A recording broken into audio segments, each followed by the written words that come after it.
They said she was nothing, a broken Omega discarded like trash. But tonight, in a blood-soaked throne room, where the most powerful Alpha in Five Kingdoms was tearing himself apart, Elin Rowe would do what no warrior, no mage, no noble dared attempt. She would touch the beast everyone feared. And in doing so, she'd trigger a war that would shatter everything they knew about power, fate, and survival. This is her story. The girl who had nothing, who became everything. If you're watching from anywhere in the world, drop your city in the comments, hit that like button, and stay until the end.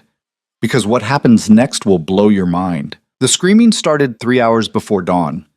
Elin Rowe heard it from the lowest hall of the fortress, where the Forgotten slept on stone floors and waited for scraps. The sound wasn't human, it was something worse. Raw, animal, a noise that made your bones want to crawl out of your skin and run. She sat up, pulling her thin blanket tighter. Around her the other rejects stirred.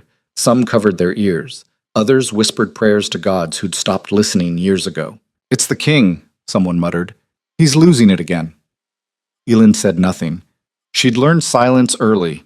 When you were nothing, when even your own pack looked at you like a mistake, you learned to disappear, to take up no space, to breathe quietly and hope nobody remembered you existed. But tonight, something felt different. The fortress of Varkesh sat on the edge of civilization, a brutal stone giant carved into the northern mountains. Beyond its walls, the wasteland stretched for 1,000 miles, frozen, hostile, filled with things that would kill you just for practice. Inside the walls, life wasn't much better. This was a place built for war, ruled by strength, where weakness got you buried in unmarked graves. King Darius Vorn had held this territory for 12 years. 12 years of iron control, strategic brilliance, and a reputation so fierce that rival kingdoms sent tributes just to avoid his attention. He was an alpha in every sense, dominant, powerful, unchallengeable.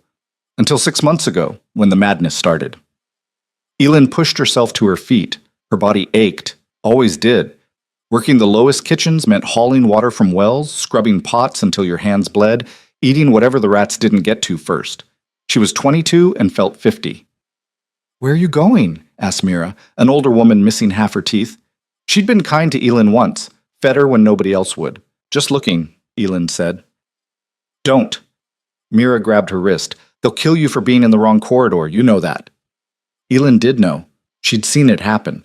Some kid from the outer villages wandered into the officer's wing looking for a bathroom, and they strung him up as an example.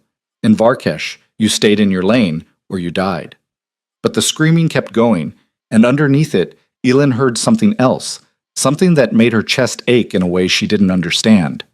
Pain, not the kind you got from a beating or a broken bone. Deeper than that, the kind that came from being trapped inside yourself with no way out. She pulled free from Mira's grip. "I'll be careful." The corridors twisted upward like the inside of a dead animal. Torches burned at irregular intervals, casting shadows that looked like clawed hands. Elin moved quietly. Years of avoiding attention had made her good at it. She pressed herself against walls when she heard footsteps, ducked into alcoves when guards passed. The fortress was in chaos. Soldiers ran in formation toward the upper levels. Officers shouted orders that contradicted each other. She caught fragments of conversation. Chains snapped again. 3 men down. He'll kill us all. And kept moving. The throne room sat at the fortress's heart, a massive chamber built to intimidate. Elin had only seen it once, years ago, when every servant was required to witness a traitor's execution.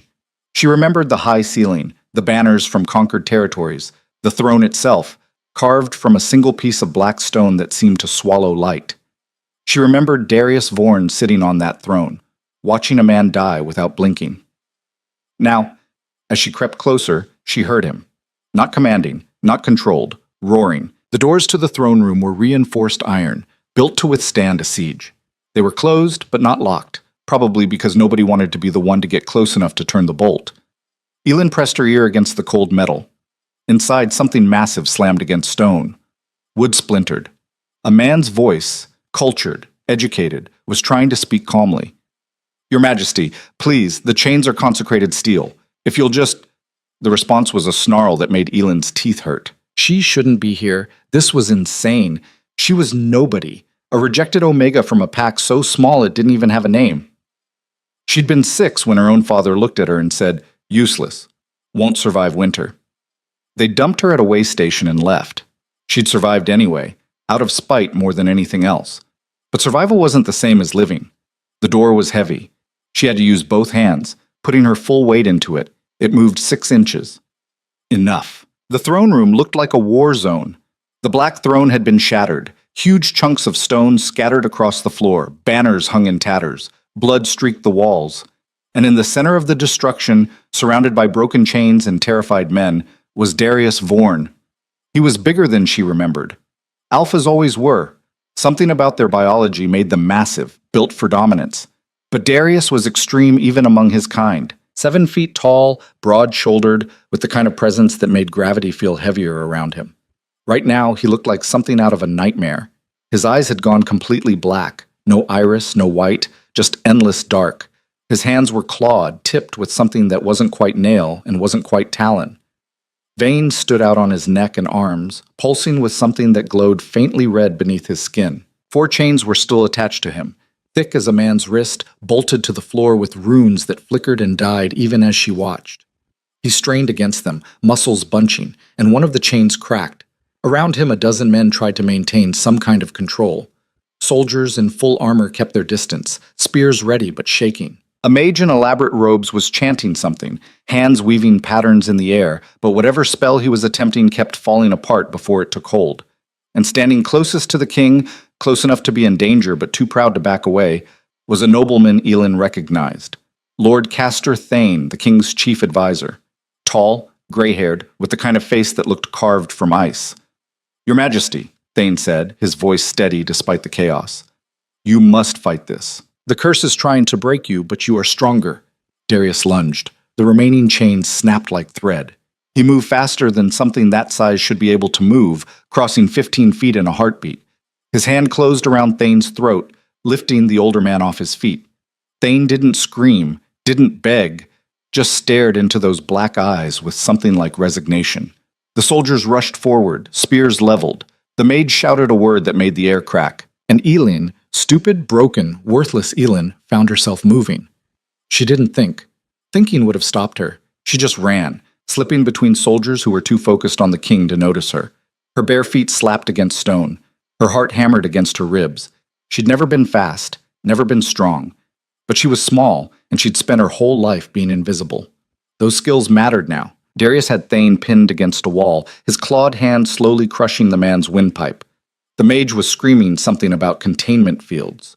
A soldier raised his spear, aiming for the king's back, a killing blow, treason, but maybe the only option left.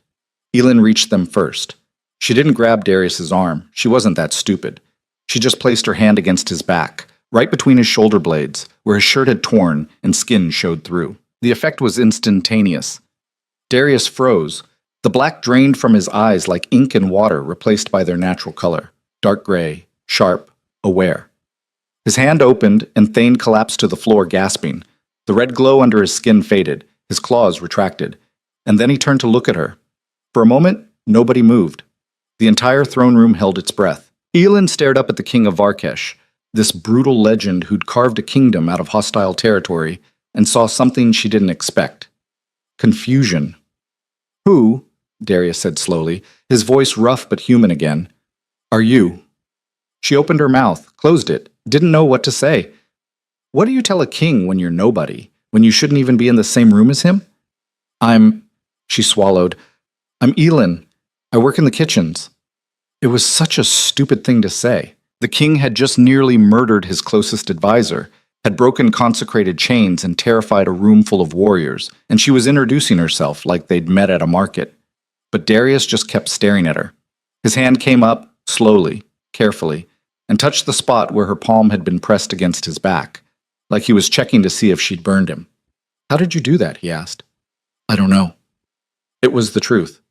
She had no idea what had just happened. She'd touched him, and he'd stopped. That was all she knew. Around them, the room began to move again. Soldiers lowered their weapons, looking at each other with expressions caught between relief and disbelief.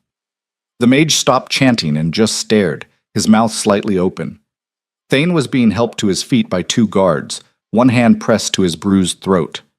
"Explain," Darius said, and despite the calmness of his voice, it was absolutely a command.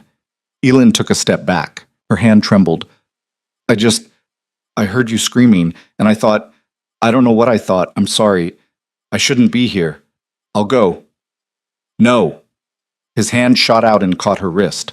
Not hard. He was clearly trying to be gentle, but she felt the strength in his grip. He could snap her bones without effort. Don't move. She froze. Darius looked past her, toward Thane. Castor? The older man straightened, still breathing hard. Your Majesty. What just happened? I'm not certain. Thane's eyes fixed on Elin with an intensity that made her want to disappear. But I intend to find out. They took her to a room she'd never seen before. Some kind of study, filled with books and maps, and weapons mounted on walls. It was warm. There was carpet. Elin had never stood on carpet before. Thane sat behind a massive desk, writing something. Darius stood by the window, staring out at the wasteland. 2 guards flanked the door. And Elin stood in the center of the room, trying not to exist too loudly. Name, Thane said without looking up. Elin Rowe. Age. 22. Pack affiliation. She hesitated. None. That made him look up. Explain. I was rejected. When I was 6, they said I was defective. Thane's expression didn't change, but she saw something flicker in his eyes. Not sympathy. People like him didn't do sympathy. More like calculation. And you've been working in this fortress for how long? 16 years. Doing what? Kitchen work, cleaning, whatever needed doing. He made a note. And tonight, you decided to enter the king's throne room during a rage episode because I didn't decide anything. I just... How did she explain it? I heard him, and I thought maybe I could help. You thought, Darius said from the window, his voice flat, that you, a kitchen worker with no training, no authority, no power, could help where soldiers and mages had failed. When he put it like that, it sounded insane. It was insane. Yes, she said anyway.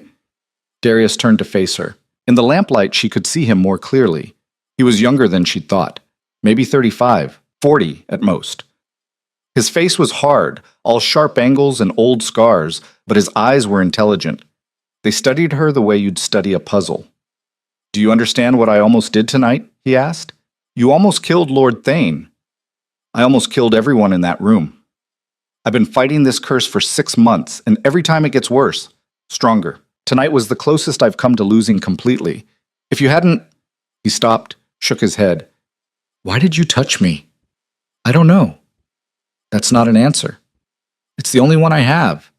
Elin met his eyes, which was probably another stupid thing to do, but she was tired and confused, and her wrist still hurt where he'd grabbed it.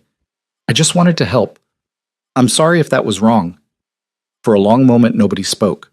Then Thane cleared his throat. Your Majesty, I believe we need to test this. Test what? Her effect on you. Thane stood, moving around the desk. The curse that afflicts you is tied to your alpha nature. It feeds on dominance, aggression, the very traits that make you powerful.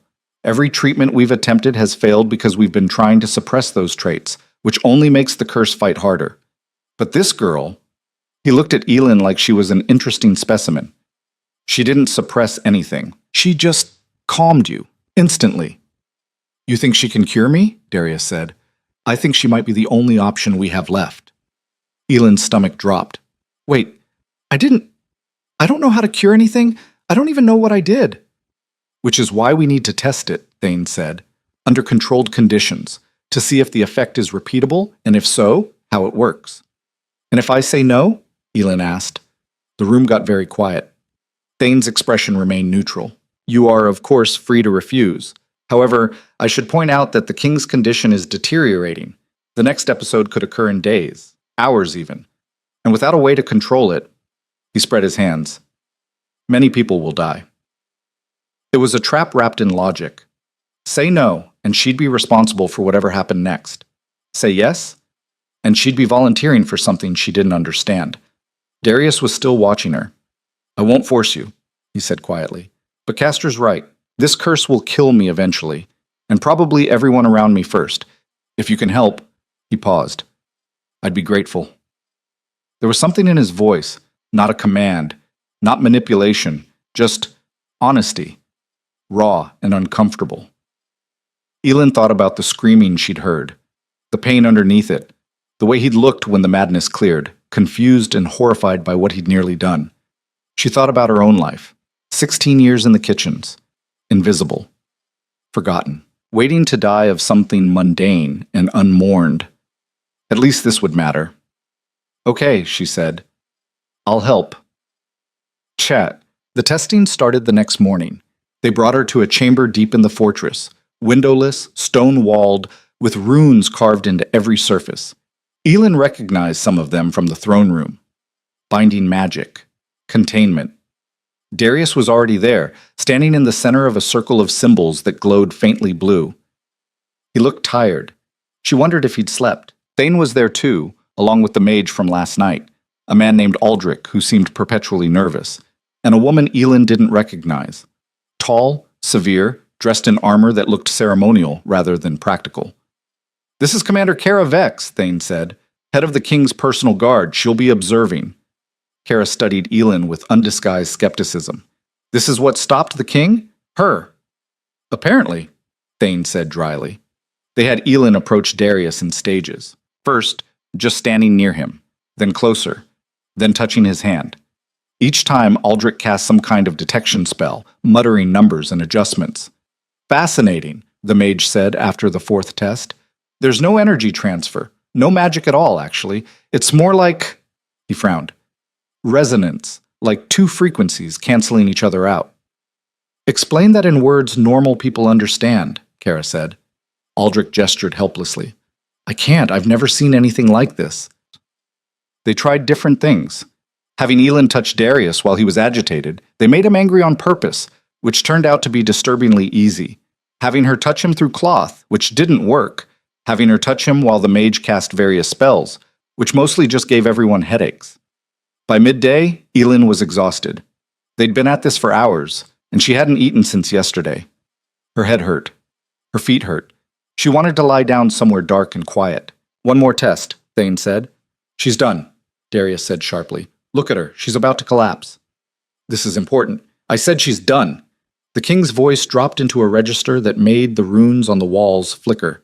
We'll continue tomorrow. Thane's jaw tightened, but he nodded. As you wish, Your Majesty. They brought Elin food, real food, not kitchen scraps, and showed her to a room. Not a cell, an actual room with a bed and blankets and a basin of clean water. She stared at it for a full minute, not believing it was real. When the guard left, she locked the door and sat on the floor with her back against it. The bed was too nice. She'd dirty it. Besides, she was used to stone. She must have fallen asleep like that because the next thing she knew, someone was knocking. Elin jerked awake, disoriented.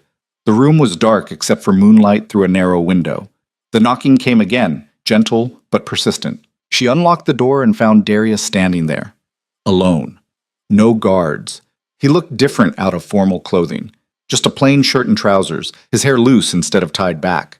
Almost normal, except for the fact that he was massive and radiating the kind of presence that made normal people nervous. Can I come in? He asked. It was strange hearing a king ask permission. Elin stepped aside. Darius entered, glancing around the room. His eyes landed on his bed, still perfectly made, untouched, then on the spot where she'd been sleeping on the floor. Something shifted in his expression. You're not using the bed, he said. It's too nice. It's a bed. That's what beds are for. Elin didn't know what to say to that. In her experience, nice things weren't for people like her. Darius sighed and sat down on the floor, his back against the wall. After a moment, she sat too, keeping some distance between them. I wanted to thank you, he said, for earlier, for helping. You already did. No, I commanded you to help, and you agreed because you're kind and probably too scared to say no. That's not the same as thanking you. He looked at her directly.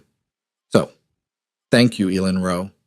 You probably saved my life tonight. Definitely saved Castor's. She didn't know how to respond to sincerity. It wasn't something she had much practice with. You're welcome, she managed.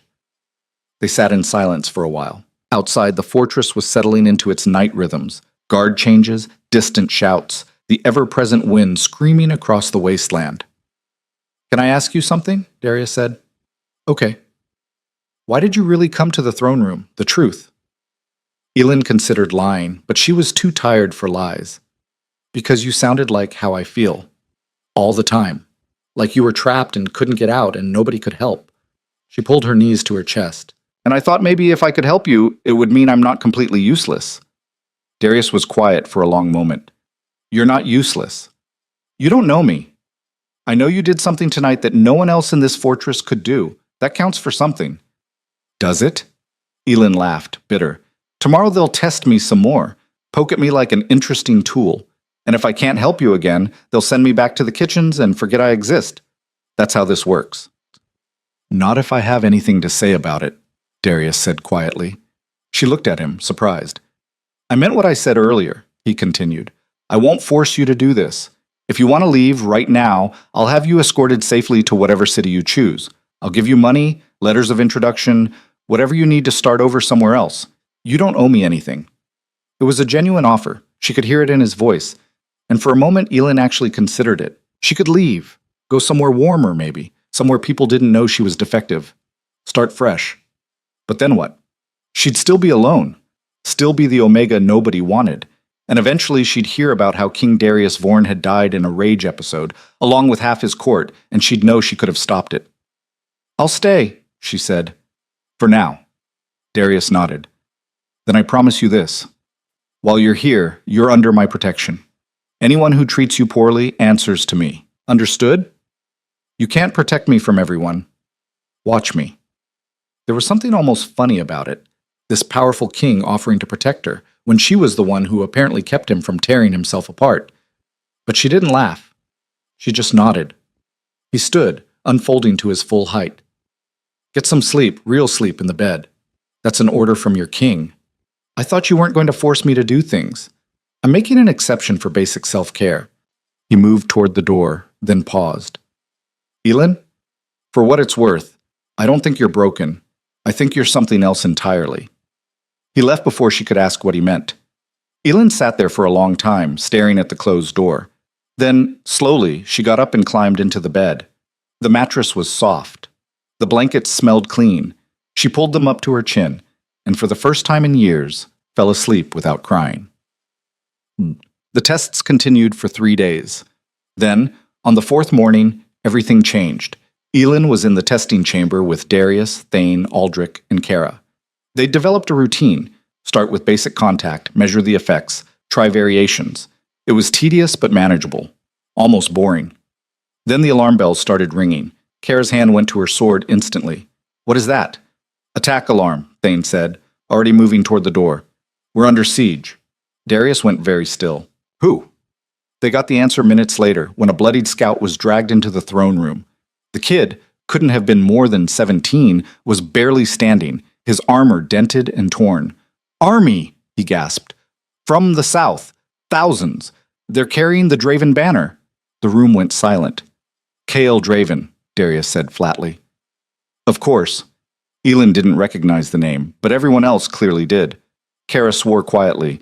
Aldrich had gone pale. Even Thane looked concerned, which seemed significant given that the man's default expression was carved stone. Who's Kael Draven? Elin asked. Darius turned to her. Another Alpha. Controls the southern territories. We've been at peace for 5 years, but it's always been fragile. His expression darkened. If he's bringing an army here, it's because he wants something. What could he possibly... Thane stopped, looked at Elin. Oh no. What? Elin asked, but she had a sinking feeling she already knew. The answer came 2 hours later, when Kael Draven himself rode up to the fortress gates under a white flag of parley. They assembled in the throne room, Darius on his shattered throne, Thane at his right hand, Kara and a dozen guards forming a perimeter. Elin was told to stay out of sight, behind a pillar, but she could still see everything. Kael Draven entered like he owned the place. He was tall, not as tall as Darius, but still imposing. Lean where Darius was broad, with sharp features and dark eyes that swept the room like he was cataloging weaknesses. He wore black armor polished to a mirror shine, and he moved with the kind of controlled grace that suggested violence was always one decision away. Darius, he said, his voice smooth.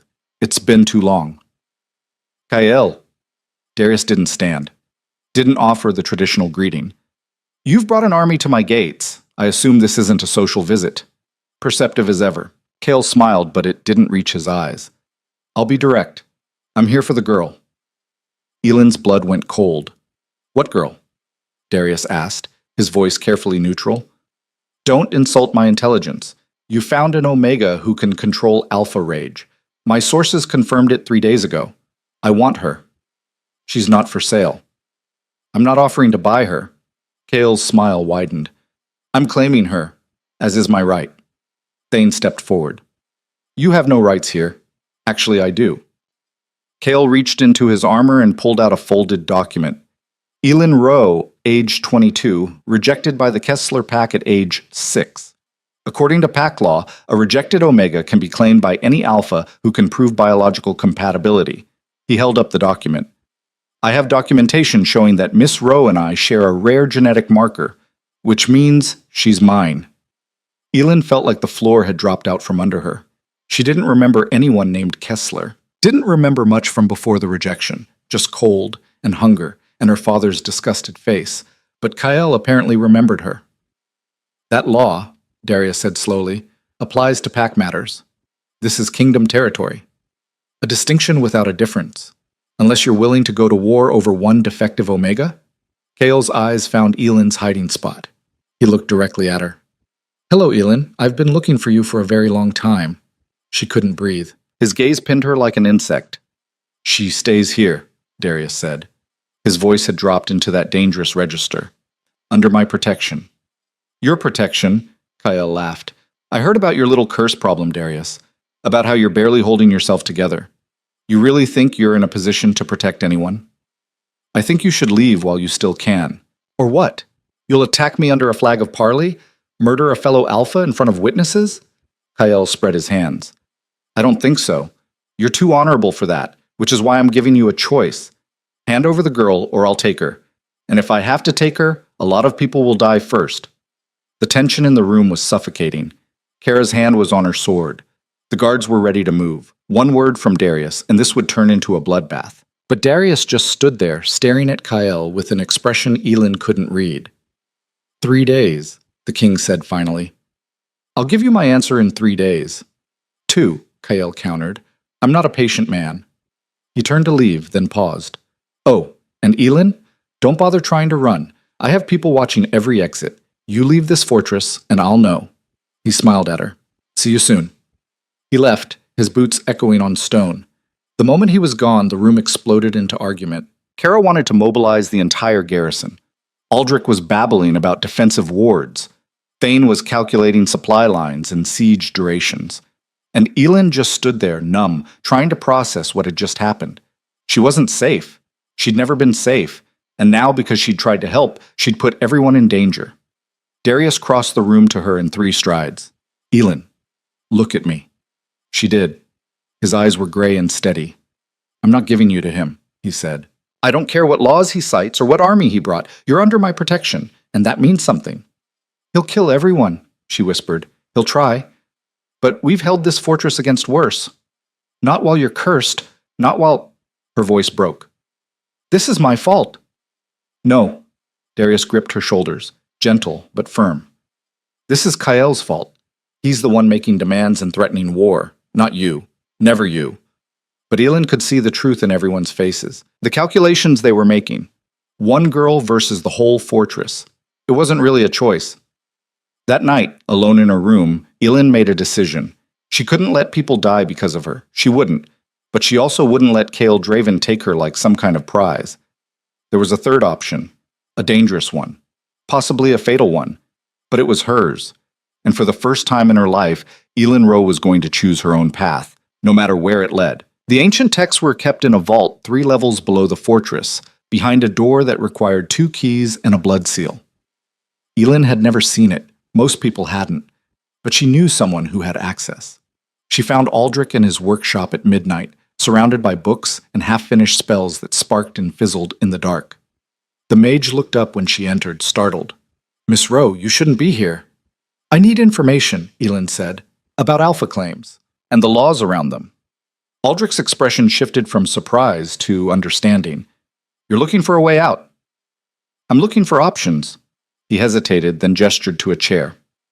Sit, but I can't promise you'll like what I find. They spent 2 hours going through records, dusty scrolls and crumbling ledgers that documented pack law going back centuries. Most of it was brutal. Omegas had almost no rights. Rejected Omegas had even less. And the claim Kyle was making, biological compatibility, was apparently ironclad. There's only one exception, Aldrich said finally, pointing to a passage written in faded ink. The trial of severance. An Omega can invoke it to challenge a claim, but he trailed off. But what? It's dangerous. More than dangerous. It's essentially a death sentence. The Omega has to survive 3 trials designed to prove they're strong enough to stand alone. No pack, no alpha, just themselves. He looked at her seriously. In the last 200 years, it's been invoked 11 times. 2 people survived. 2 out of 11. Those were terrible odds, but they were better than being claimed by Kyle Draven. How do I invoke it? Elin asked. You can't be serious. How? Aldrich stared at her for a long moment, then sighed and pulled out another scroll. It has to be done publicly, in front of both parties. You declare your intention to undergo the trials. If you survive, the claim is voided permanently. If you fail... He didn't finish the sentence. He didn't have to. Elin read the requirements carefully. The trials weren't standardized. They adapted to the person, testing whatever the old magic decided was necessary. Physical strength, mental fortitude, spiritual resilience. No one knew what they'd face until they were inside. When could this happen? She asked. Immediately, if you invoke it. The magic doesn't wait. Aldrich leaned back. But Miss Rowe, I have to ask, why risk this? The king said he'd protect you. The king is cursed and surrounded by enemies. He can't protect himself, let alone me. Elin folded the scroll carefully. This way, at least I'm choosing my own fate. Or choosing your own death. Maybe, but it'll be mine. She left before he could argue further, the scroll tucked inside her shirt. Her heart was pounding, her hands shook, but her mind was clear. Tomorrow, she'd tell Darius what she planned to do. Tonight, she needed to prepare. She returned to her room and tried to sleep, but her mind kept racing. What would the trials be? What if she failed? What if... A knock interrupted her spiral. It was late, well past midnight. Elin opened the door expecting a guard, but found Darius instead. He looked exhausted, shadows under his eyes, his hair disheveled like he'd been running his hands through it. Can't sleep either? He asked. Not really. Mind if I come in? She stepped aside. This was becoming a habit. The king visiting her room late at night, both of them too wired to rest. It probably wasn't appropriate. She didn't care. Darius sat on the floor with his back against the wall, and Elin joined him. They sat in silence for a while, listening to the wind howl outside. I'm not giving you to him, Darius said finally. I know you're worried, but I'm going to invoke the trial of severance, Elin interrupted. He went very still. Your what? Tomorrow, when Kyle comes for his answer, I'm going to invoke the trial. She explained what she'd learned from Aldrich. The laws, the exceptions, the terrible odds. It's the only way to void his claim without starting a war. Darius was staring at her like she'd grown a second head. Do you understand what you're suggesting? Those trials kill people, Elin. Strong people. Trained warriors. What makes you think I have any other choice? She turned to face him fully. You can't fight Kyle and his army while you're barely holding yourself together. Your people will die defending me, and then he'll take me anyway. This way, at least there's a chance. A tiny chance. 2 survivors out of 11. Better than 0? Darius stood abruptly, pacing the small room. No, absolutely not. We'll find another way. There is no other way. Then I'll give him what he wants. Not you, but something else. Territory, resources, whatever it takes to make him leave. He doesn't want territory. Elin stood too, frustrated. He wants me. Because I can do something no one else can. You think he's going to accept gold instead? Then I'll fight him, personally. Single combat. Winner takes all. While you're cursed, you'd lose. You know you would. The words hung in the air between them, brutal and true. Darius's hands clenched into fists. She could see him struggling, trying to find an argument that worked, a solution that didn't end with her walking into almost certain death. Why? He asked finally, his voice rough. Why are you so willing to throw your life away? I'm not throwing it away. I'm claiming it. Elin stepped closer. My whole life, other people have decided what I'm worth. My pack said I was defective. Your fortress said I was invisible. Kael says I'm his property, but the trial, that's mine. My choice, my risk. And if I die, at least I'll die as myself. Darius looked at her for a long moment. You're terrifying, you know that? I'm just tired of being afraid. He reached out and touched her face, gentle, careful, like she might break. If you do this, I can't help you. The trials are designed to be faced alone. I know. And if you fail, I won't. She didn't know if that was true, but she said it anyway. I've survived this long on nothing but spite and luck.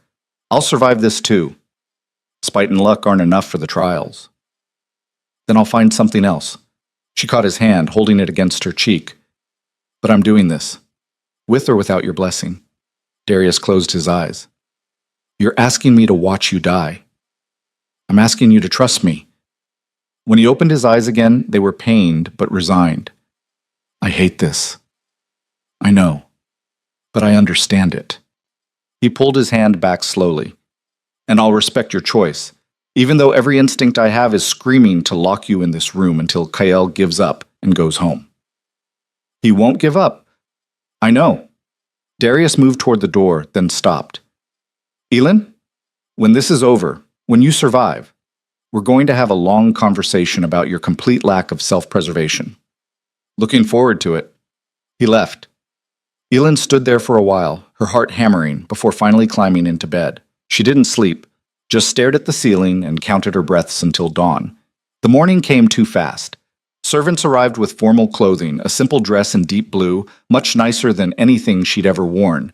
They helped her bathe and fix her hair, treating her with a careful respect that felt strange. One of them, a young woman named Sarah, kept looking at her with something like awe.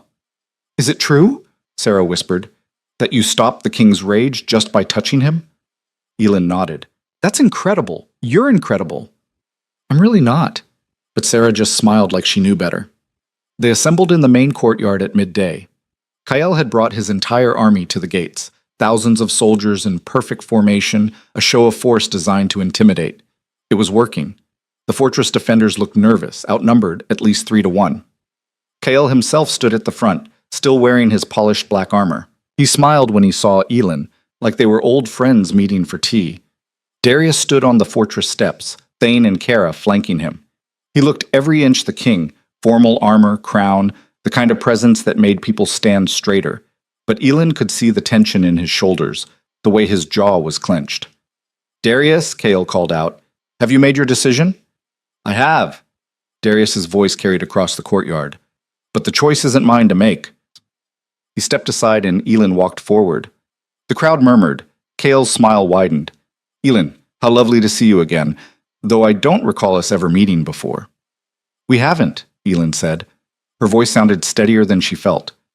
But you seem to know a lot about me. I've been tracking you for years, ever since I realized what you were. He descended from his horse, moving toward her with predatory grace. You're a harmonizer, incredibly rare. 1 in a million, maybe less. Your presence balances alpha aggression, neutralizes rage, creates perfect stability. In short, you're priceless. I'm a person. You're a resource, one I intend to use. He stopped a few feet away. But I can be generous. Come willingly, and I'll treat you well. You'll have comfort, safety, everything you need. All I ask is that you do what you were born to do, keep me stable. Like a tool, Elin said flatly. Like a partner. Partners have choices. You're not offering me any. Kael's expression hardened. I'm offering you life. Refuse me, and this fortress falls. Everyone dies. Including you. Is that really what you want? The crowd was watching, silent, waiting. Elin could feel the weight of their stares. Fear, hope, resentment. Some of them probably wanted her to just go with Kael. End the threat. Save their lives. She couldn't blame them, but she wasn't going to do it. I invoke, Elin said clearly, the trial of severance. The reaction was immediate. Gasps from the crowd. Kael's smile vanished. Even Darius, who'd known this was coming, looked shaken. You can't be serious, Kael said. I'm completely serious. Elin pulled out the scroll Aldrich had given her and held it up. According to pack law, any Omega can challenge a claim through the trials. If I survive, your claim is void. Permanently. You won't survive. Then you'll get what you want anyway. But at least I'll have tried. Kyle stared at her, his expression unreadable. Then he laughed, sharp and humorless. You'd rather die than accept my claim? That's incredibly stupid. Probably, but it's my choice. Fine. Kale's voice went cold. Invoke the trial. Die in whatever horrible way the magic decides. When it's over, I'll claim your corpse just to make a point. You're disgusting, Kara muttered from the steps. Kale ignored her, his attention fixed on Elin. Any last words before you throw your life away? Elin looked back at Darius. He was watching her with an expression she couldn't quite read. Pride, fear, frustration, all mixed together. She wanted to say something meaningful, something that would matter if she didn't make it back. But words felt inadequate, so she just nodded. He nodded back. That was enough. Elin turned to the scroll and read the invocation aloud. The words were old, written in a language she didn't recognize, but somehow she knew how to pronounce them. They felt heavy in her mouth, tasting of copper and ash. The moment she finished, the world changed. The air grew thick, charged with energy that made her skin prickle. The ground beneath her feet began to glow, symbols appearing like they'd been burned into the stone, forming a perfect circle around her. The crowd backed away instinctively. And then reality tore open. It wasn't a door or a portal, more like the world just decided to be somewhere else. One moment Elin was standing in the courtyard surrounded by people. The next, she was alone in darkness, so complete it felt solid. She couldn't see, couldn't hear, couldn't feel anything except the stone beneath her feet and the hammering of her own heart. Hello? Her voice disappeared into nothing, no echo, no response. Then light bloomed ahead of her, cold and blue and utterly wrong. It illuminated a path forward, narrow and winding, lined with walls that seemed to shift when she wasn't looking directly at them. Elin started walking. What else could she do? The path led her through impossible spaces, rooms that were too large to fit inside the fortress, corridors that twisted back on themselves. She passed doorways that showed other places, familiar rooms from her childhood, the kitchens where she'd worked, scenes she didn't recognize at all. First trial, a voice said from everywhere and nowhere. It didn't sound human. What are you without them? The path opened into a vast chamber, and standing in the center, waiting for her, were people she recognized. Her father, the pack leader who'd rejected her, every person who'd ever looked at her with disgust or pity or contempt. They weren't real. She knew that logically, but they looked real, sounded real. Defective, her father said, his voice exactly as she remembered. Weak, useless. A waste of resources, the pack leader added. Should have left you in the cold. More voices joined in, overlapping, saying every cruel thing she'd ever heard about herself. And beneath it all, that inhuman voice asking again, what are you without them? Elin wanted to run, wanted to cover her ears and scream until they stopped, but she forced herself to stand still, to breathe, to think. What was she without them? For most of her life, she would have said nothing. She'd defined herself by their rejection, their judgment, their dismissal. She was the girl nobody wanted, the Omega who didn't belong. But that wasn't true anymore. I'm Elin Rowe, she said out loud, and you don't get to tell me who I am. The figures flickered. Her father's face twisted. You're nothing without us. You're right. Elin stepped forward. I'm nothing to you. But that's not the same as being nothing. She looked each phantom in the eye. You threw me away because I didn't fit your expectations, but I survived. I lived. I found purpose. And I'm here now, facing trials you couldn't even imagine, because I chose to, not because of you, in spite of you. The chamber shook. The figures began to dissolve, their voices fading. I don't need your approval, Elin continued, gaining momentum. I don't need your acceptance.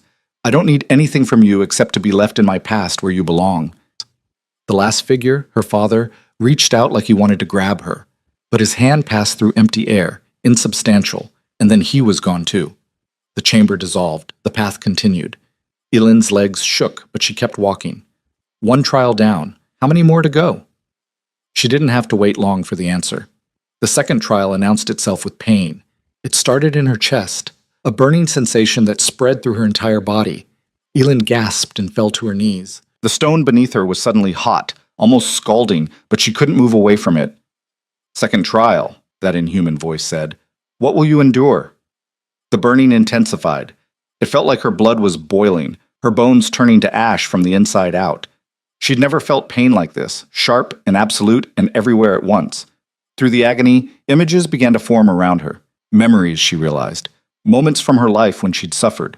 Winters where she'd nearly frozen. Beatings from pack members who thought she deserved it. The slow, grinding pain of starvation. The deeper ache of loneliness. "You've endured before," the voice observed. "But that was necessity. This is choice. You could stop this, surrender, the pain would end." It was true. Somehow Elin knew that if she just said the word, gave up, the burning would stop. She could leave the trials, go back to the courtyard, let Kael have his claim. All she had to do was quit. But quitting meant losing herself, meant becoming property, meant spending the rest of her life as someone else's tool. "No," Elin ground out through clenched teeth. "I've survived worse." "This will get worse." And it did. The burning became fire, became something beyond fire. Pain so intense it stopped being a sensation and became her entire existence. She couldn't think past it, couldn't breathe properly. Her vision went white, but she didn't surrender. She'd spent 22 years learning to endure. Cold that froze your bones, hunger that hollowed you out, loneliness that felt like drowning in slow motion. This pain was different, but the principle was the same. You just had to outlast it. Elin focused on breathing, in, out. Each breath was agony, but she took them anyway, counted them. 1, 2, 3. Lost track and started over. Didn't matter. As long as she was breathing, she was still fighting. Time stopped meaning anything. Could have been minutes, could have been hours. The pain remained constant, absolute, but Elin found a strange space inside it. A core of herself that hurt but wasn't consumed, that suffered but didn't break. "Enough," the voice said finally. The pain vanished instantly. Elin collapsed fully onto the stone, gasping, her body shaking. Sweat soaked her dress. Her muscles felt like they'd been shredded. But she was alive. "Second trial complete," the voice announced. "You endure." The path continued. Elin dragged herself to her feet. Her legs barely held her weight, but she forced them to move. One step, then another. The path seemed endless, but she kept going because stopping wasn't an option. The third trial started without warning. One moment she was walking, the next she was falling, plummeting through darkness with no sense of up or down. She tried to scream, but wind tore the sound away. She hit something soft and rolled to a stop. Elin lay there for a moment, disoriented, before pushing herself up. She was in a room, her room, the one in the fortress where Darius had visited her, but something was wrong. The door burst open and soldiers poured in, not guards she recognized, but warriors wearing Kael's colors. They grabbed her roughly, dragging her out into the corridor. Elin fought, but they were too strong. They hauled her to the throne room. Kael was sitting on Darius's throne, looking smug, and at his feet, chained and broken, was Darius himself. Blood covered his face. His armor was shattered. He looked beaten in every sense of the word. "Ah, Elin," Kael said pleasantly. "Just in time to watch your precious king die." "No." Elin struggled against the soldiers holding her. "You can't." "I can. I have. This is what happens when you refuse me." Kael stood, drawing a blade. He fought well, but cursed as he was, he never stood a chance. "Now say goodbye." He raised the sword. "Wait," Elin screamed. "I'll submit. I'll accept your claim. Just don't kill him." Kael paused. "Really? You trade yourself for him?" "Yes. Just please." How touching. Kael lowered the blade. Then he smiled. "But I don't make deals with tools. I simply take what's mine." He plunged the sword into Darius's chest. Elin screamed, fought harder, but the soldiers held her fast as Darius's eyes went dim, as he slumped forward, as the light left him completely. "Third trial," that inhuman voice said. "What will you protect?" The room flickered. Elin blinked, and suddenly everything reset. The soldiers were dragging her in again. Kael was on the throne. Darius was chained and beaten. The same scene playing again. "Stop this," Elin shouted. "You cannot save him," the voice said. "Accept this truth." But the scene played again and again. Each time, Kael killed Darius while Elin watched helplessly. Each time she screamed and fought and failed to change anything. It was torture. Watching him die over and over, feeling useless, powerless. "What will you protect?" the voice kept asking. "You cannot protect him. You are weak, broken. What could you possibly do?" Elin wanted to give up, wanted to curl into a ball and stop watching, but some stubborn part of her refused. "I'm not weak," she said finally, her voice hoarse from screaming. "And this isn't real." Say, the scene froze mid-action, Kael's blade inches from Darius's chest. "None of this is real," Elin continued. "You're showing me my fear, my worst nightmare, but it's not happening. Darius is alive, and I'm going to keep him that way, not by fighting Kael's soldiers or trading myself, but by becoming strong enough that he can't threaten either of us." The frozen scene shattered like glass. Elin found herself standing in darkness again, but this time it felt different. Lighter, somehow. "Third trial complete," the voice said, and now it sounded almost approving. "You understand what matters." The darkness lifted. Elin stood in a chamber made of pure white light. It didn't hurt to look at. Instead, it felt warm, welcoming, like stepping into sunlight after years in shadow. And in the center of the chamber, floating in midair, was something she'd never seen before. It looked like a crystal, multifaceted and glowing from within. As Elin approached, it pulsed in rhythm with her heartbeat. "You have passed the trials," the voice said. "You faced rejection and claimed your identity. You endured pain and found your strength. You witnessed loss and defined your purpose. Now comes the choice." "What choice?" "To accept what you are, to embrace your nature, or to return unchanged and face your fate as you were." Elin stared at the crystal. "I don't understand." "You are Harmonizer, but that is only what you do, not what you are. Touch the crystal, and you will see." She reached out slowly. The moment her fingers made contact, everything changed. Power flooded through her, not aggressive or violent like alpha energy, but something else entirely. Balancing, connecting. She could feel the world around her in ways she'd never imagined. Every living thing had a resonance, a frequency, and she could sense them all, could adjust them, could bring them into harmony. And she understood finally why Kael wanted her so badly. A harmonizer could do more than calm an alpha's rage. She could influence entire groups, could prevent conflicts before they started, could reshape the emotional landscape of everyone around her. In the wrong hands, that power would be devastating. In her hands— "I accept," Elin said. The crystal shattered, and its light poured into her. She gasped as it filled every empty space she'd carried for years. The wounds from rejection, the scars from survival, the hollow ache of loneliness. All of it flooded with warmth and purpose and strength. When it faded, Elin stood taller, felt different. Not physically changed, but fundamentally transformed. "Trial of severance complete," the voice announced. "You are no longer bound by claim or pack. You are yourself, wholly and completely. Go forth, Harmonizer. Show them what you've become." Reality snapped back into place. Elin gasped and found herself standing in the courtyard again. The sun was setting. Had she been gone for hours? Days? The crowd was still there, watching with stunned expressions. Kael stood frozen, his mouth slightly open, and Darius was moving toward her, his face a mixture of disbelief and fierce joy. "You survived," he said. "I survived." Then Kael started laughing. It wasn't a pleasant sound. "Well, that's impressive. Stupid, but impressive." He stepped forward, and Elin felt the shift immediately, his alpha energy pressing against everyone around him, trying to dominate through sheer force of will. "But you've accomplished nothing. The trials void my claim, sure, but they don't make you strong enough to stand against me." He was right, in a way. Physically, Elin was still just herself. No combat training, no weapons, no army. But she had something else now. She reached out with her new awareness and felt Kael's energy, the aggressive, dominating force he projected, and underneath it, she sensed something else. Fear. Not of her, of losing, of being challenged, of discovering that his power wasn't absolute. Elin smiled. "You're right. I'm not strong enough to fight you." Kael's expression turned smug. "Then you've wasted everyone's time, but I'm strong enough to do this." She pushed, not physically, with her new power. She found the frequency of Kael's aggression and shifted it, just slightly, just enough. The effect was instantaneous.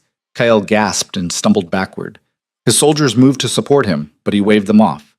His face had gone pale. "What did you—" "I showed you what you fear most," Elin said quietly.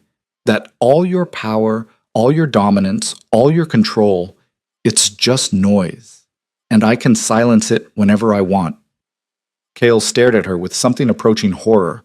and around them, his entire army began to shift. She could feel their energy changing, confusion replacing aggression, doubt creeping in. They'd come here ready to fight for their alpha. Now they were questioning why. Leave, Elin said. Not a threat, just a simple statement.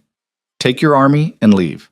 Because if you stay, I'll show every single one of your soldiers exactly what I just showed you, and by morning, you won't have an army anymore. For a long moment, Kael just stood there. Then slowly, he smiled. It was different from before, less predatory, more genuine, almost respectful. You're not what I expected, he said. Neither are you.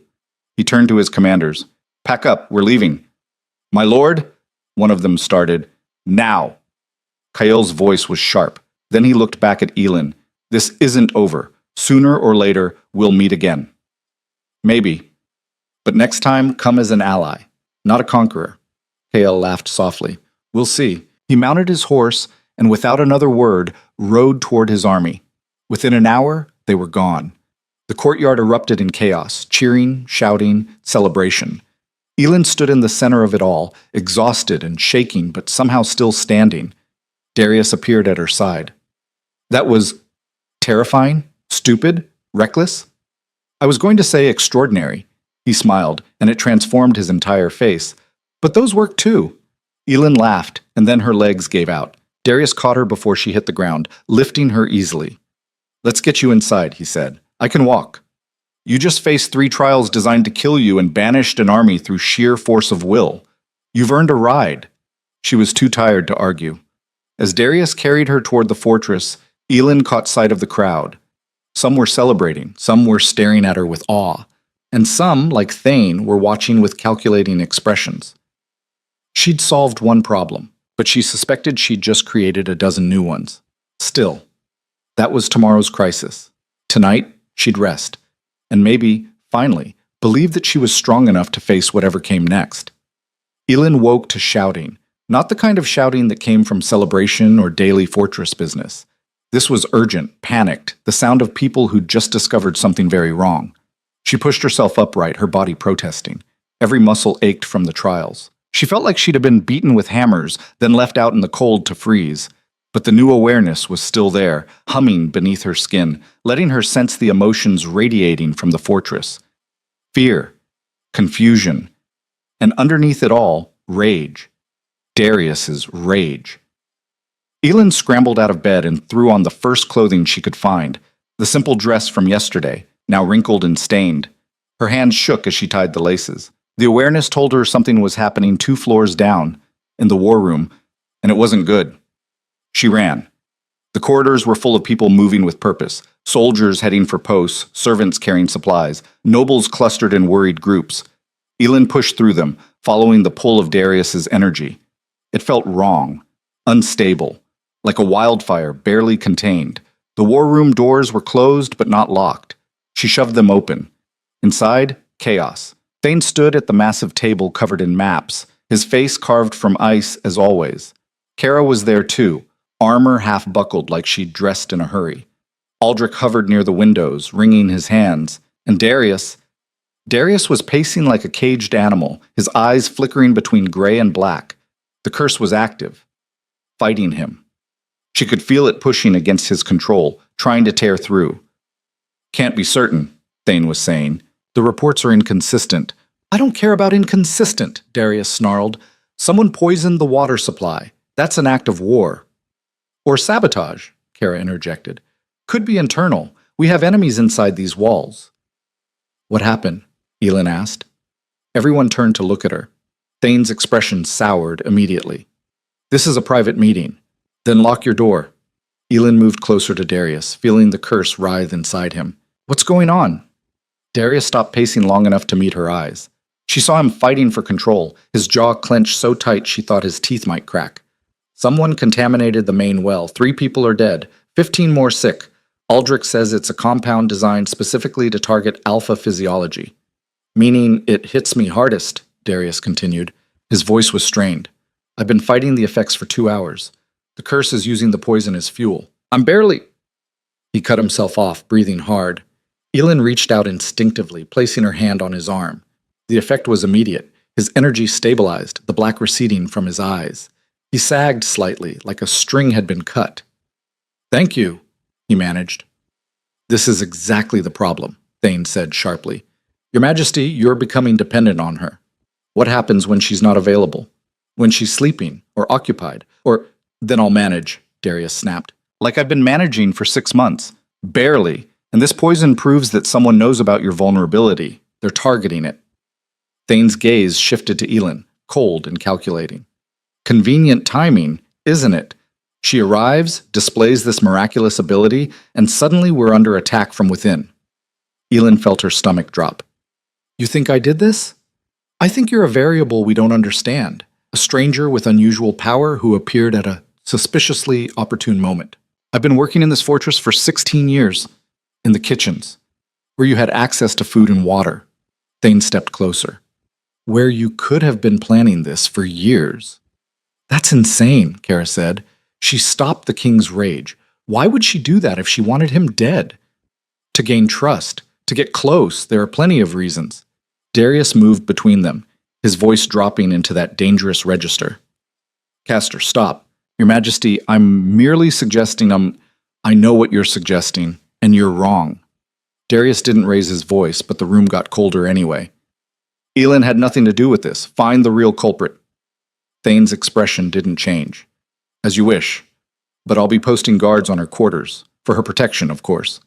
It wasn't protection. It was imprisonment. Elin opened her mouth to argue, but Darius caught her eye and shook his head slightly. "Not the time. Not the fight to pick." "Fine," Elin said tightly. "Good. Now, if you'll excuse us, we have actual security matters to discuss." Thane gestured to the door. Elin wanted to punch him. Instead, she turned to Darius. "Will you be okay?" "I'll manage. Go. Rest. We'll talk later." She left, feeling the weight of suspicious stares on her back. The guards Thane assigned followed her to her quarters. 2 large men who didn't speak but made their presence very clear. Protection, sure. Elin spent the rest of the day trapped in her room, pacing and thinking. The new awareness let her feel the fortress around her, all the fear and anger and suspicion swirling through its corridors. People were scared, and scared people needed someone to blame. She was convenient. Night fell. The guards changed shifts. Elin sat by the window, staring out at the wasteland beyond the walls. The moon was full tonight, painting the frozen landscape in shades of silver and shadow. A knock at her door made her jump. "Who is it?" "Sarah, from the kitchens. Can I come in?" Elin opened the door. The young woman from yesterday slipped inside, carrying a tray of food. The guards watched but didn't stop her. "Thought you might be hungry," Sarah said, setting the tray on the table. "Dinner service was hours ago." "Thank you." Elin waited until Sarah had closed the door before asking quietly, "What are people saying?" Sarah bit her lip. "That you're dangerous. That you bewitched the king. That you're working for Kael Draven or some other enemy." She paused. "But some people are saying you're a hero, that you saved us from a war. And what do you think?" "I think you're brave." Sarah smiled slightly. "Also maybe a little crazy, but mostly brave." It was nice to hear, even if it didn't change anything. Sarah left, and Elin picked at the food without much appetite. Her mind kept circling back to the same question. Who would poison the water supply? And why now? The answer came at midnight. Elin was lying in bed, not sleeping, when her awareness suddenly flared. Something was wrong. Very wrong. She felt it like a physical blow, rage and pain and darkness, all centered in one place. Darius. She was out of bed and at the door before she could think. The guards blocked her path. "I need to see the king," Elin said. "Lord Thane's orders. You stay here." The king is having an episode. I can help." "Lord Thane's orders," the guard repeated flatly. Elin felt Darius's energy spike. Pure, uncontrolled fury. The curse was winning, and she was locked in a room 3 floors away, useless. She pushed harder against the guards. "Please, people will die. Step back or we'll restrain you." Frustration boiled over into anger. Elin reached out with her new power, finding the frequency of their stubborn determination, and pushed. Not hard. She didn't want to hurt them. Just enough to make them reconsider. Both guards blinked, looking confused. "I really need to go," Elin said firmly. "You should probably go," one of them said slowly, like he wasn't sure why he was saying it. Elin didn't wait for them to change their minds. She ran. The fortress at night was a different place, darker, colder, filled with shadows that moved wrong. She sprinted through corridors, following the pull of Darius's rage. It led her down, deeper into the fortress than she'd ever been before, to the dungeons. The smell hit her first, blood and sweat and something chemical. Then the sounds, screaming, not Darius, someone else. Elin rounded a corner and froze. The dungeon corridor was destroyed, cell doors hung off their hinges, stone walls bore claw marks 3 inches deep, and in the center of the carnage stood Darius, his eyes completely black, his hands dripping red. At his feet, barely conscious, was Thane. No, Elin breathed. Darius's head snapped toward her. For a terrible moment, she thought he wouldn't recognize her, that the curse had taken him completely, but then something flickered in those black eyes, awareness maybe, or just recognition. Elin. His voice was wrong, layered, like something else was speaking through him. Run! Not a chance. She moved toward him carefully. The curse radiated from him in waves, making her skin prickle. She could feel it trying to affect her too, pushing aggression, fear, the urge to flee or fight. She pushed back. The awareness let her see the curse clearly now. It wasn't just a disease or a spell. It was something alive, something that fed on alpha energy and grew stronger with every episode. And it was killing him.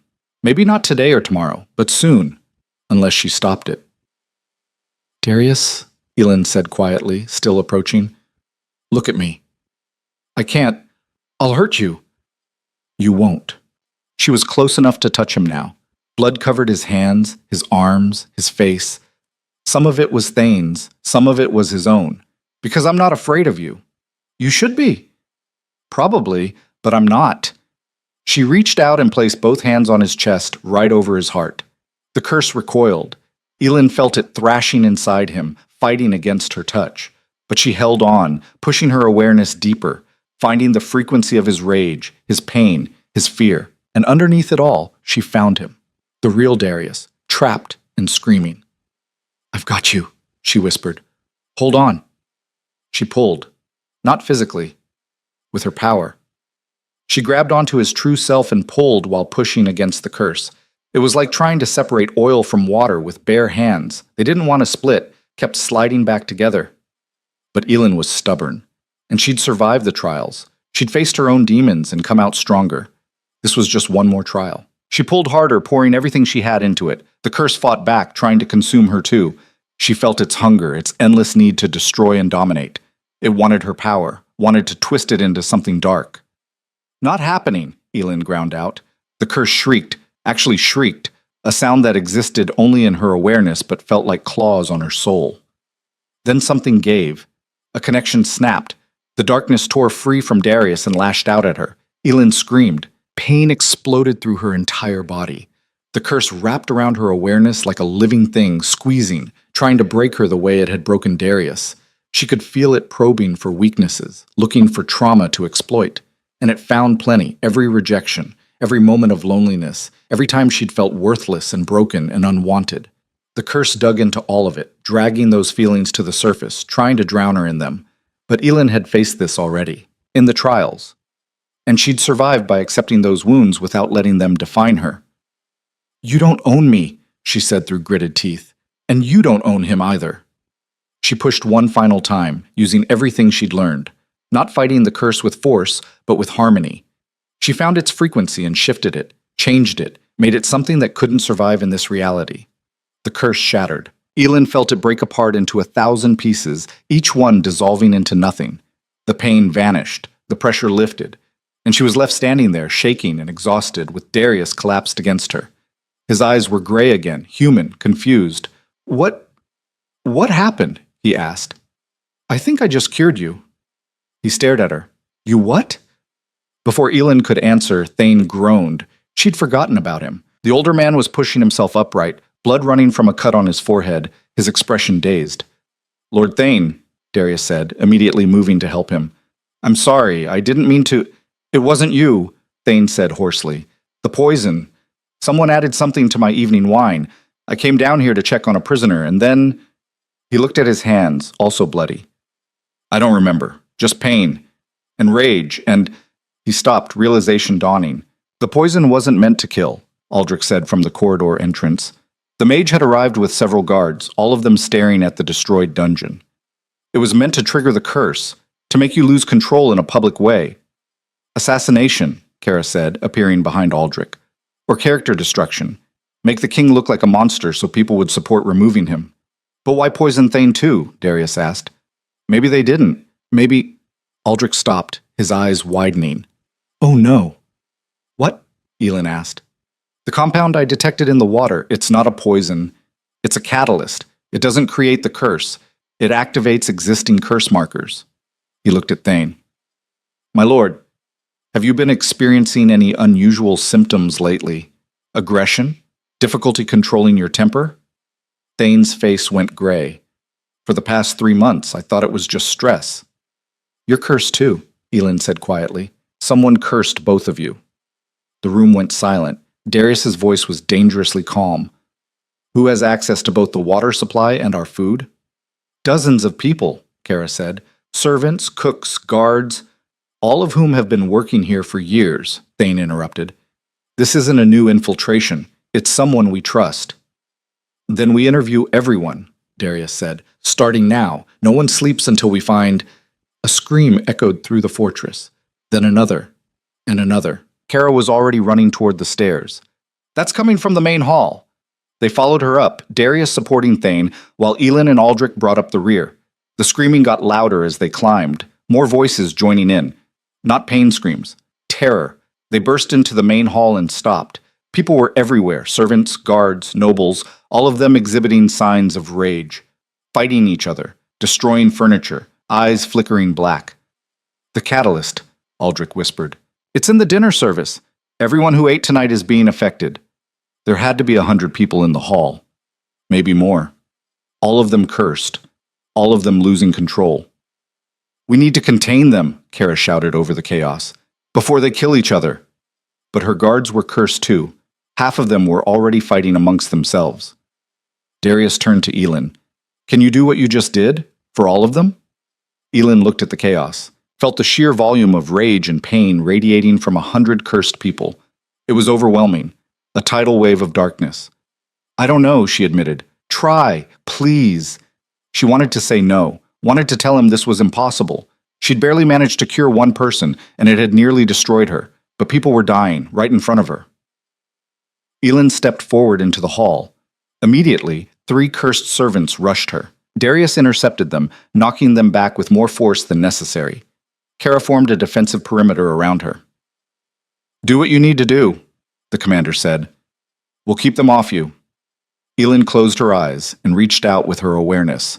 The curse was everywhere, hundreds of infected frequencies, all screaming at once. It was too much, too chaotic.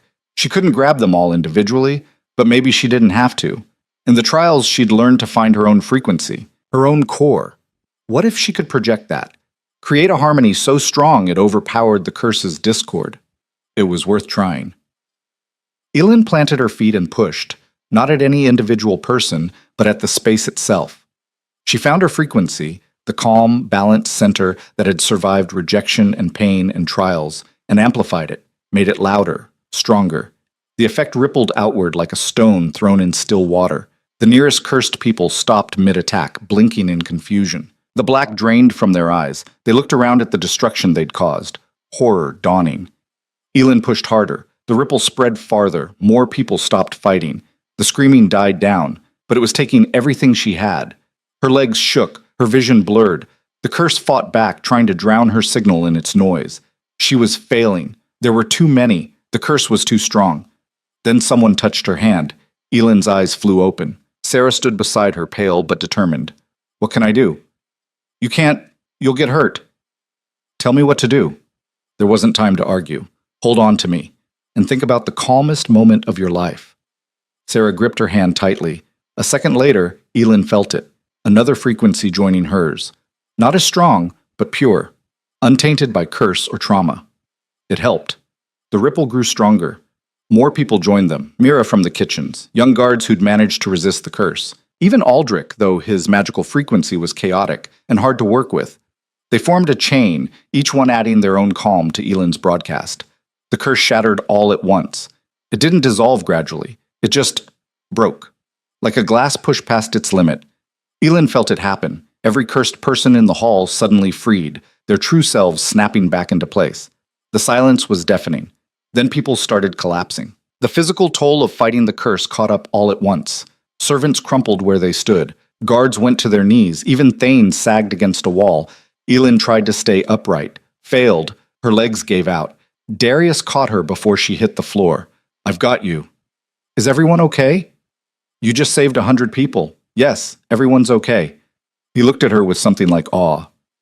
"How did you—" "I didn't. We did." Elin gestured weakly at the people who'd helped her. "Together." "Touching sentiment," a voice said from the hall entrance, "but ultimately irrelevant." Everyone turned. A man stood in the doorway, middle-aged, average height, wearing servant's clothing.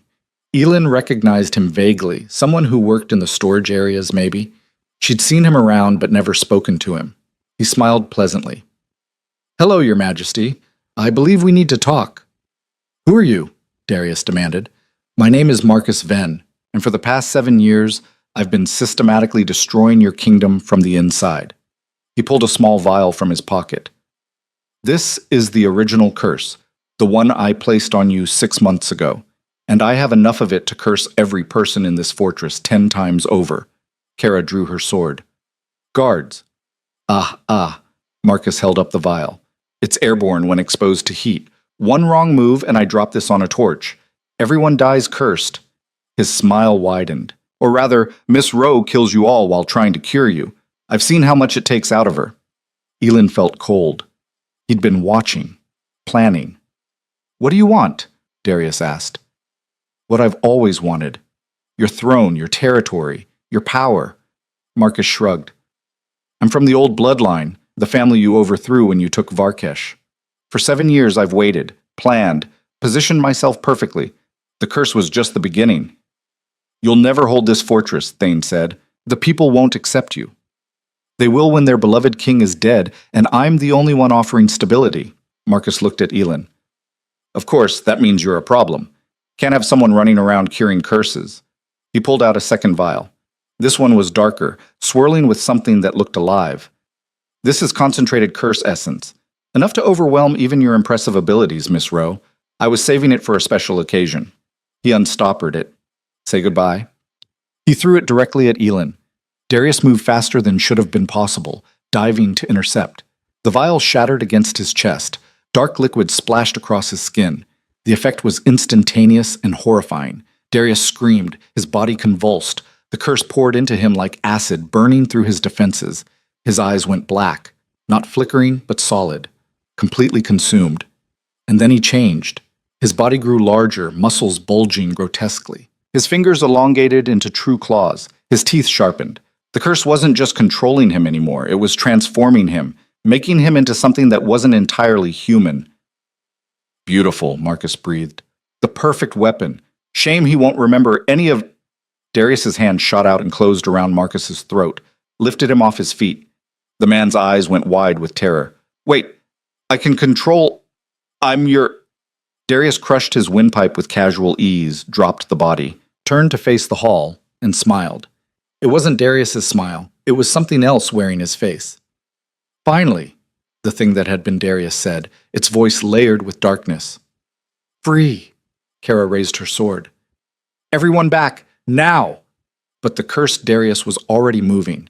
It grabbed a guard, threw him through a stone pillar, tore another one nearly in half. Its strength was impossible, inhuman. People scattered, screaming. Elin stood frozen, watching the man who'd protected her, who'd offered her kindness, who'd become something more than a king to her, watching him become a monster. And she knew, with horrible clarity, that this was her fault.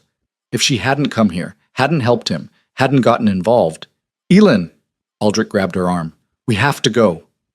"I have to stop him." "You can't! He's too far gone!" But Elin pulled free and ran toward the creature anyway, toward certain death, toward the only choice that mattered. If this was her fault, then she'd fix it, or die trying. The creature that had been Darius Vorn turned its black eyes on Elin as she ran toward it. For a moment, everything slowed. She could see every detail, the way its muscles rippled under skin that looked too tight, the darkness that pulsed through its veins like living ink. the complete absence of humanity in its expression. It was going to kill her. She knew that with absolute certainty. But she ran anyway. The creature lunged, its clawed hand swept toward her head, fast enough to decapitate. Elin didn't try to dodge. She just reached out with everything she had, her awareness, her power, her desperate hope, and grabbed onto the one thing she could still sense inside that monster. Darius's heartbeat. It was buried deep, almost smothered by the curse's darkness. But it was there, beating, fighting. Elin latched onto it and pulled. The creature's blow stopped inches from her face. Its entire body went rigid, trembling with the effort of two wills fighting for control. Elin pressed her hands against its chest, feeling the heart beneath, racing, struggling, refusing to surrender. "Darius," she said, not shouting, just his name, steady and sure. "I know you're in there." The creature snarled. Its free hand came up to grab her throat. Elin didn't flinch. "I know you can hear me, and I know you're stronger than this." The hand squeezed. Not enough to crush. Not yet. Like something was holding it back. Behind her, she heard Kara shouting orders, guards moving into position, Aldrich chanting something that made the air crackle. But Elin tuned it all out. There was only her and Darius, and the curse trying to erase him. "Remember the throne room," she said, her voice steady despite the pressure on her throat. "When I first touched you and the rage stopped. Remember how it felt to be yourself again." The creature's eyes flickered. Just for a second, a flash of gray in all that black. "Remember the trials, how you offered me a choice even though you needed help, how you protected me from Kael." Elin pushed her awareness deeper, finding more threads of Darius buried in the darkness. "Remember last night, when you said I wasn't broken, that I was something else?" Another flicker, longer this time. "You were right. I'm not broken, and neither are you." She poured everything into those words, every ounce of certainty she'd found in the trials. "This curse doesn't define you. It's just noise, and I can help you silence it."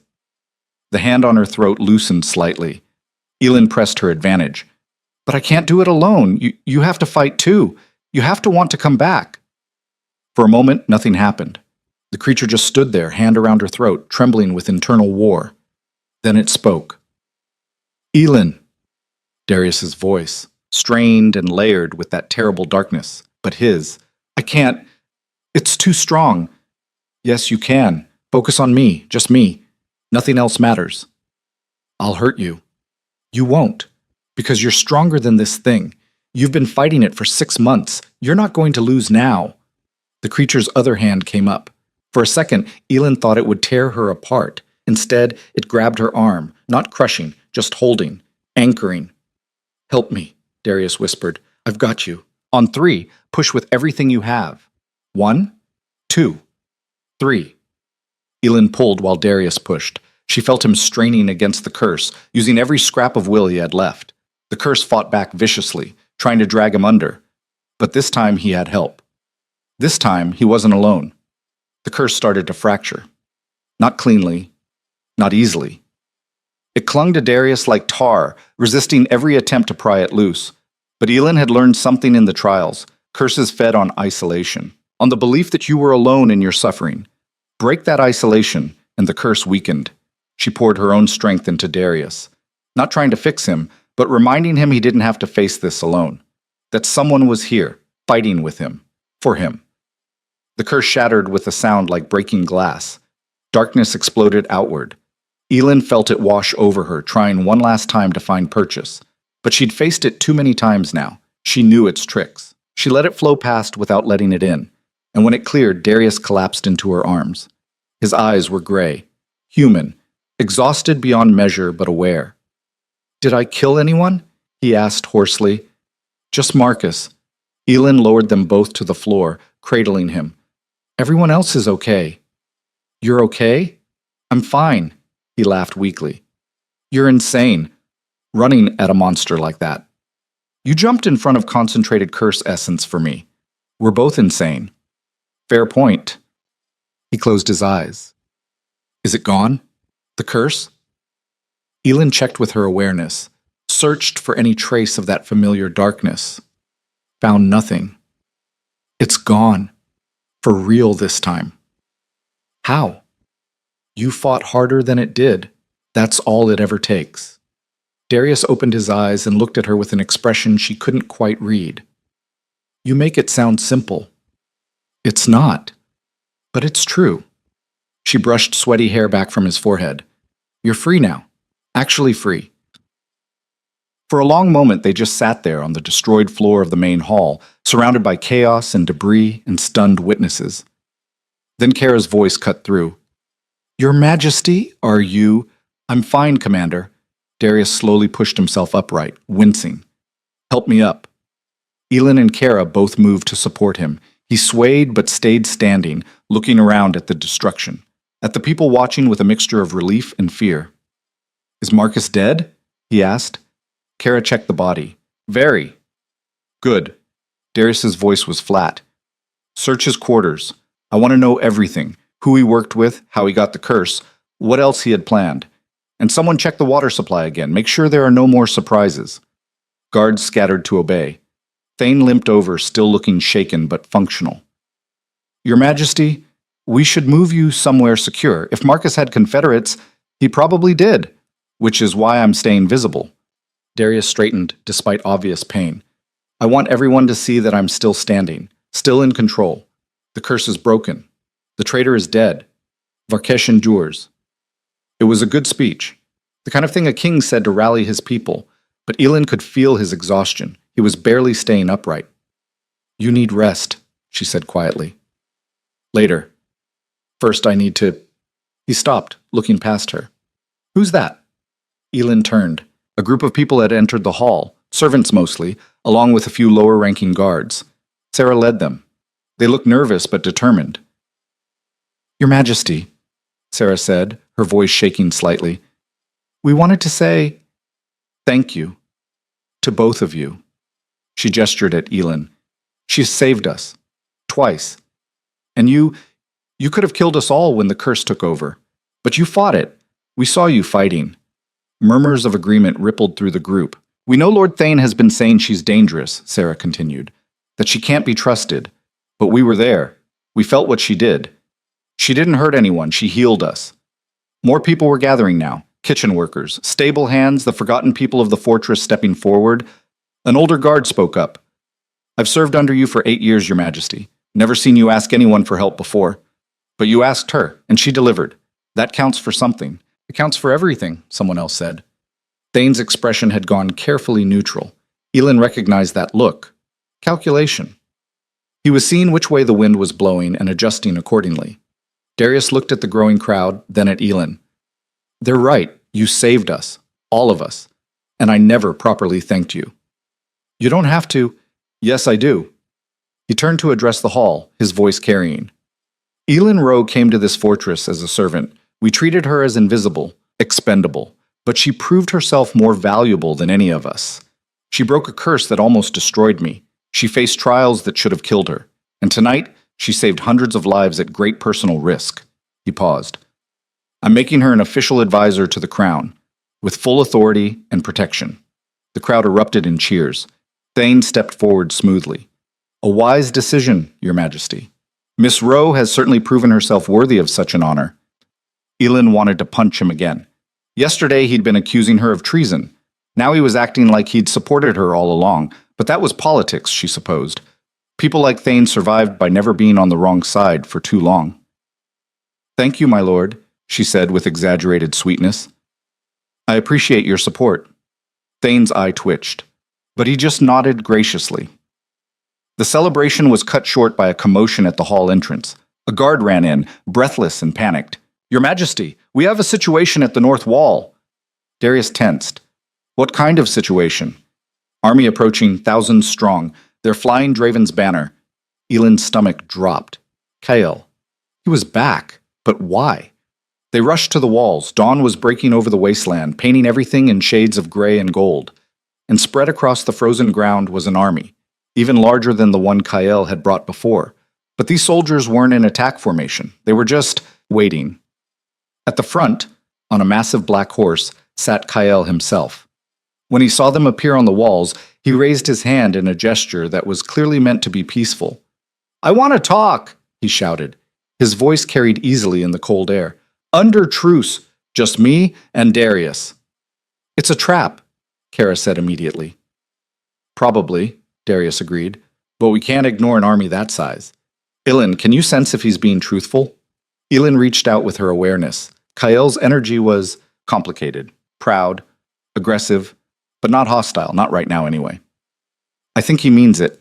About the truce, at least. Good enough. Darius turned to Kara. If he tries anything, fill him with arrows. Gladly. They met in the open ground between the fortress and the army, Darius, Ilyn, and a dozen guards facing Kael and his own escort. The warlord looked different in daylight, less theatrical, more genuine. Darius, he said, dismounting, you look terrible. I had a rough night. What do you want, Kael? To apologize? Kael glanced at Ilyn. And to make an offer. I already rejected your claim. I'm not talking about that. I'm talking about an alliance. Kael pulled a scroll from his saddle and held it out. My spies reported what happened here last night. The curse, the traitor, the fact that someone tried to destroy your kingdom from within. He paused. Marcus Venn wasn't working alone. He had backing, significant backing. And if they targeted you, they'll target me next. Darius took the scroll but didn't open it. Why should I trust anything you say? Because I'm being honest for once. Kael's expression was surprisingly serious. When I came here before, I wanted Ilyn because she's powerful and rare, and I thought I could use her. That was wrong. I see that now. He looked at Ilyn directly. What you did during the trials, I've never seen anything like it. And what she did to me, he laughed without humor. You showed me my own fear, made me feel what it's like to be powerless. I hated it, but I also understood it. Ilyn studied him carefully. His energy was sincere, uncomfortable, but sincere. What happened to your army? Darius asked. You had thousands of soldiers ready to fight. Why pull back? Because half of them were questioning why we were there in the first place. After Ilyn, he trailed off. You broke something, not just in me, in the whole structure we've built. This idea that alphas dominate and everyone else submits. That power means control. You challenged it just by existing. So what? Ilyn said. You decided to become a better person overnight? No, I'm still an aggressive bastard who wants power. But I'm also smart enough to recognize when the game has changed. Kael gestured at her. You're changing it, whether you mean to or not, and I'd rather be on your side when that happens than opposing you. Darius opened the scroll, read it. His eyebrows rose. This is a mutual defense pact, full alliance, trade agreements, shared intelligence. My networks stretch farther than yours, and you have resources I need. We're stronger together than apart. Kael shrugged. Plus, if someone tried to destroy you with a curse, they'll come for me eventually. I'd rather face that threat with allies. You wanted to claim Ilyn as property 3 days ago. I was an idiot 3 days ago. I'm trying to be less of an idiot now. Kael looked at Ilyn again. For what it's worth, I'm sorry. For the claim. For treating you like a thing instead of a person. You deserved better. It was possibly the most awkward apology Ilyn had ever heard, but it felt real. Apology accepted, she said after a moment. But if you try that again, I'll do worse than show you your fear. Noted. Kael turned back to Darius. So? Alliance? Darius looked at Ilyn. She could feel his uncertainty. Kael was dangerous, unpredictable, but he was also offering resources they desperately needed. Your call, Darius said quietly. I trust your judgment. That simple statement meant more than Ilyn could express. The king of Varkesh, trusting her, a former servant, to make a strategic decision. I think we should accept, she said, but with conditions, regular check-ins, complete transparency about any other ventures, and if he betrays us, we end him. I can live with that, Kael said. Then we have an agreement. Darius offered his hand. Kael took it, and they shook. Two alphas forming a bond that should have been impossible. The armies dispersed over the next few hours. Kael left a contingent of soldiers to help with fortress repairs and intelligence gathering. It wasn't trust exactly, but it was a start. Ilyn spent the day helping organize the cleanup. The main hall was a disaster. Broken pillars, shattered furniture, bloodstains that would probably never come out. But people worked together with surprising efficiency. Servants and soldiers side by side, nobles helping haul debris. The divisions that had defined the fortress for years were starting to blur. Sarah found Ilyn in the afternoon, covered in dust and grinning. Did you hear? Lord Thane announced new policies. Servants get better quarters, fair wages, actual days off. He did? Well, technically the king announced them, but Thane wrote the policy. Sarah laughed. He's trying to stay on your good side. I don't have a good side. I'm not in charge of anything. Maybe not officially, but everyone knows the king listens to you. That makes you powerful whether you want to be or not. It was a strange thought. Elin, powerful. The girl who'd been nothing now wielding influence just by existing. She found Darius that evening on the fortress walls, staring out at the wasteland. He looked better, cleaner at least, in fresh clothing, though exhaustion still lined his face. How are you feeling? She asked, joining him. Like I got hit by a mountain. You? About the same. She leaned against the stone. Do you really think Kyle will honor the alliance? Maybe. He's self-interested enough that betraying us would be stupid. And say what you want about Kyle. He's not stupid. Darius glanced at her. But we'll watch him anyway. They stood in comfortable silence for a while. The sun was setting, painting the wasteland in shades of orange and red. Thank you, Darius said finally, for saving my life. Again. You saved mine first. We're even. I don't think it works that way. He turned to face her fully. Elin, what you did tonight, running at me when I was completely gone, that was the bravest thing I've ever seen. And the stupidest. I had to try. Why? You could have let me rampage until the guards took me down. Would have solved a lot of problems. No, it wouldn't. Elin met his eyes. Because you're not a problem to be solved. You're a person. And you deserved someone to fight for you the way you fought for me. Darius looked at her for a long moment. I don't deserve you. Probably not. But you're stuck with me anyway. He laughed, genuinely laughed, and the sound was warm and real and entirely human. I can live with that. Good. Because I'm not going anywhere. Elin paused. Well, actually, I should probably find new quarters. The servants' hall is a bit cramped now that I'm apparently an advisor. Already handled. Thane assigned you a suite on the 3rd floor, near the council chambers. Of course he did. Elin shook her head. He works fast. He survived 3 regime changes and 2 civil wars. Adaptability is his specialty. Darius's expression grew more serious. But that's not what I wanted to talk about. Elin, what you can do, this harmonizer ability, it's going to draw attention, more people like Marcus, or like Kyle was. They'll see you as a weapon or a threat or a prize. I know. And I can't protect you from all of them. Not if they come in force. I'm not asking you to protect me. I'm asking you to fight beside me. Elin straightened. I'm done being protected. Done being invisible. I survived the trials. I broke your curse. I helped save this fortress. I'm not going back to being nothing. You were never nothing. Maybe not. But I believed I was. And that's just as damaging. She looked out at the darkening wasteland. I want to be someone who matters, who helps people, who makes things better. And if that draws attention, then fine. I'll deal with it. Darius studied her. You really have changed. The trials changed me. You changed me. This whole mess changed me. Elin smiled slightly. I'm still figuring out who I am now, but I know I'm not who I was. For what it's worth, I like who you're becoming. Yeah? Yeah. He moved closer. And I'd like to be part of that journey, if you'll have me.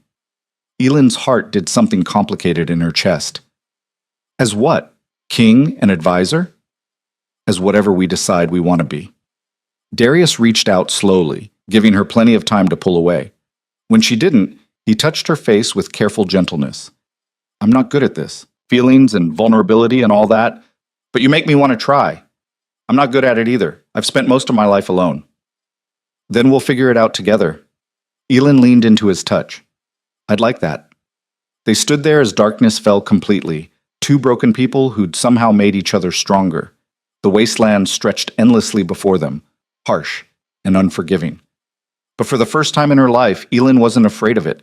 She'd survived worse, and she wouldn't be facing the future alone. Below them, the fortress hummed with activity. People rebuilding, healing, moving forward. The old systems were crumbling, new ones were emerging. It wasn't perfect, it wasn't smooth, but it was progress. And that was enough. The first snow came 3 weeks later.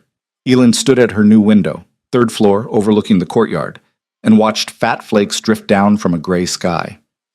Winter in Varkesh was brutal. She'd spent enough years here to know that. But somehow, this year felt different. Maybe because she wasn't watching it from the servants' quarters anymore. Or maybe because she had something to look forward to beyond just surviving until spring. A knock at her door interrupted her thoughts. "It's open," she called. Darius entered, carrying 2 mugs of something that smelled like spiced wine. He'd been doing that lately, showing up at odd hours with drinks or food or just company, breaking protocol in 100 small ways that made Thane's eye twitch. "Thought you might be cold," he said, handing her a mug.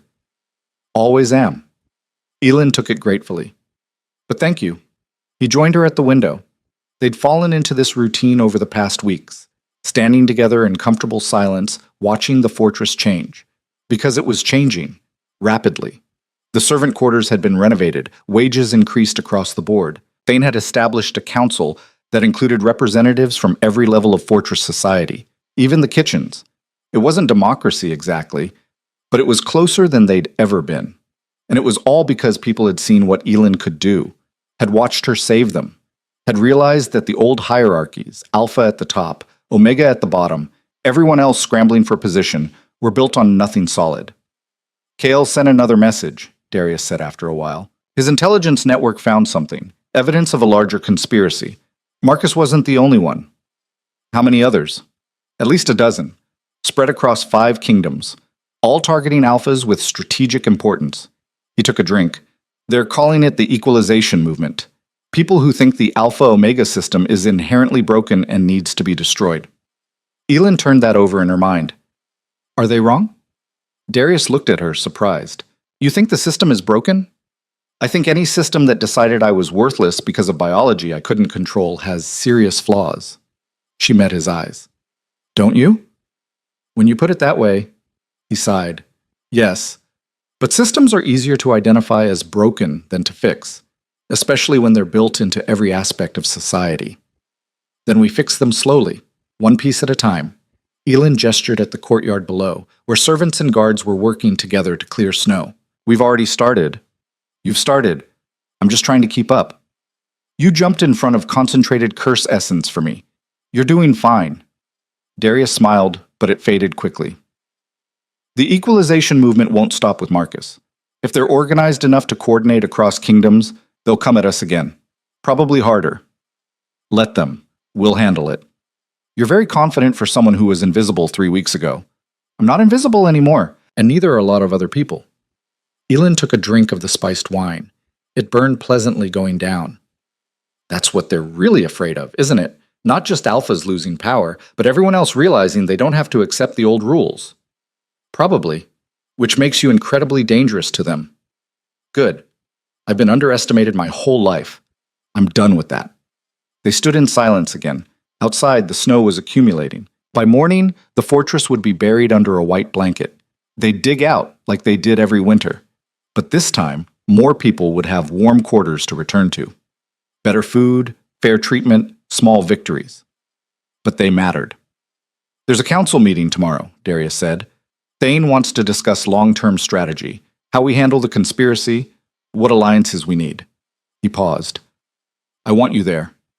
I'm always there. Not as my advisor, as my equal. He turned to face her fully. Elin, I've been thinking about what you said on the walls, about not wanting to be protected, but to fight beside me. I want that too. But I also want... He seemed to struggle with the words. I want it to mean something official, not just advisor, not just whatever we're becoming personally. I want people to know you have real authority. Elin's heart started beating faster. What are you suggesting? I'm suggesting we create a new position, co-ruler. Equal power, equal responsibility, equal everything. He took her hand. I know it's fast, I know it's complicated, and I know a lot of people will object, but I don't care. You've earned this. And more importantly, the fortress needs this. Needs to see that power can be shared instead of hoarded. Darius, you don't have to answer now. Think about it. Talk to people. Whatever you need. He squeezed her hand gently. But know that I'm serious. This isn't some romantic gesture. It's strategic. You change how people think just by existing. Imagine what you could do with actual authority behind it. Elin stared at him. Part of her wanted to say yes immediately, but another part The part that had survived by being careful hesitated. "Can I ask you something?" she said. "Anything." "Why me? Really? Not because I can calm your rage or because I'm useful. Why do you want me specifically as your equal?" Darius didn't answer right away. He looked out at the snow, gathering his thoughts.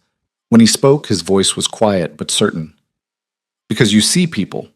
Not their rank or their biology or their usefulness, just people. When you touch someone with your power, you don't dominate them. You harmonize with them. You find what makes them themselves and amplify it." He turned back to her. "I've spent 12 years ruling through strength and fear. It worked, but it also created the conditions for someone like Marcus to thrive, for resentment to build, for the system to crack." He paused.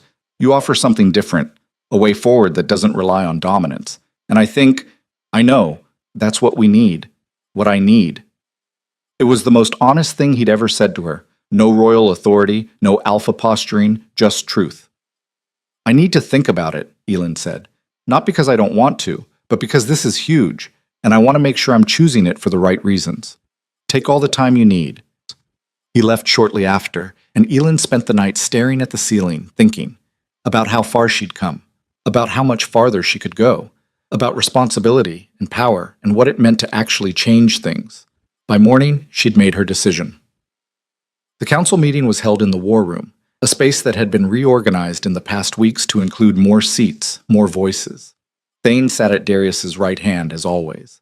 Kara commanded the left, but now there were also representatives from the kitchens, the guard, the craftsmen, even the stables.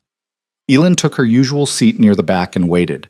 Darius called the meeting to order with his typical efficiency. They discussed supply lines for winter, trade negotiations with Kael's territory, intelligence reports about the equalization movement, standard business. Then, when the formal agenda was complete, Darius stood. "I have a proposal," he said, "one that affects the structure of how we govern." The room went quiet. Thane's expression became carefully neutral. "As you all know, Elin Rowe has proven herself invaluable. She's saved lives, broken curses, and helped establish new policies that benefit everyone." Darius's gaze swept the room. "I'm proposing we formalize her position, not as an advisor, but as co-ruler of Varkesh. Equal authority to mine in all matters." The reaction was immediate.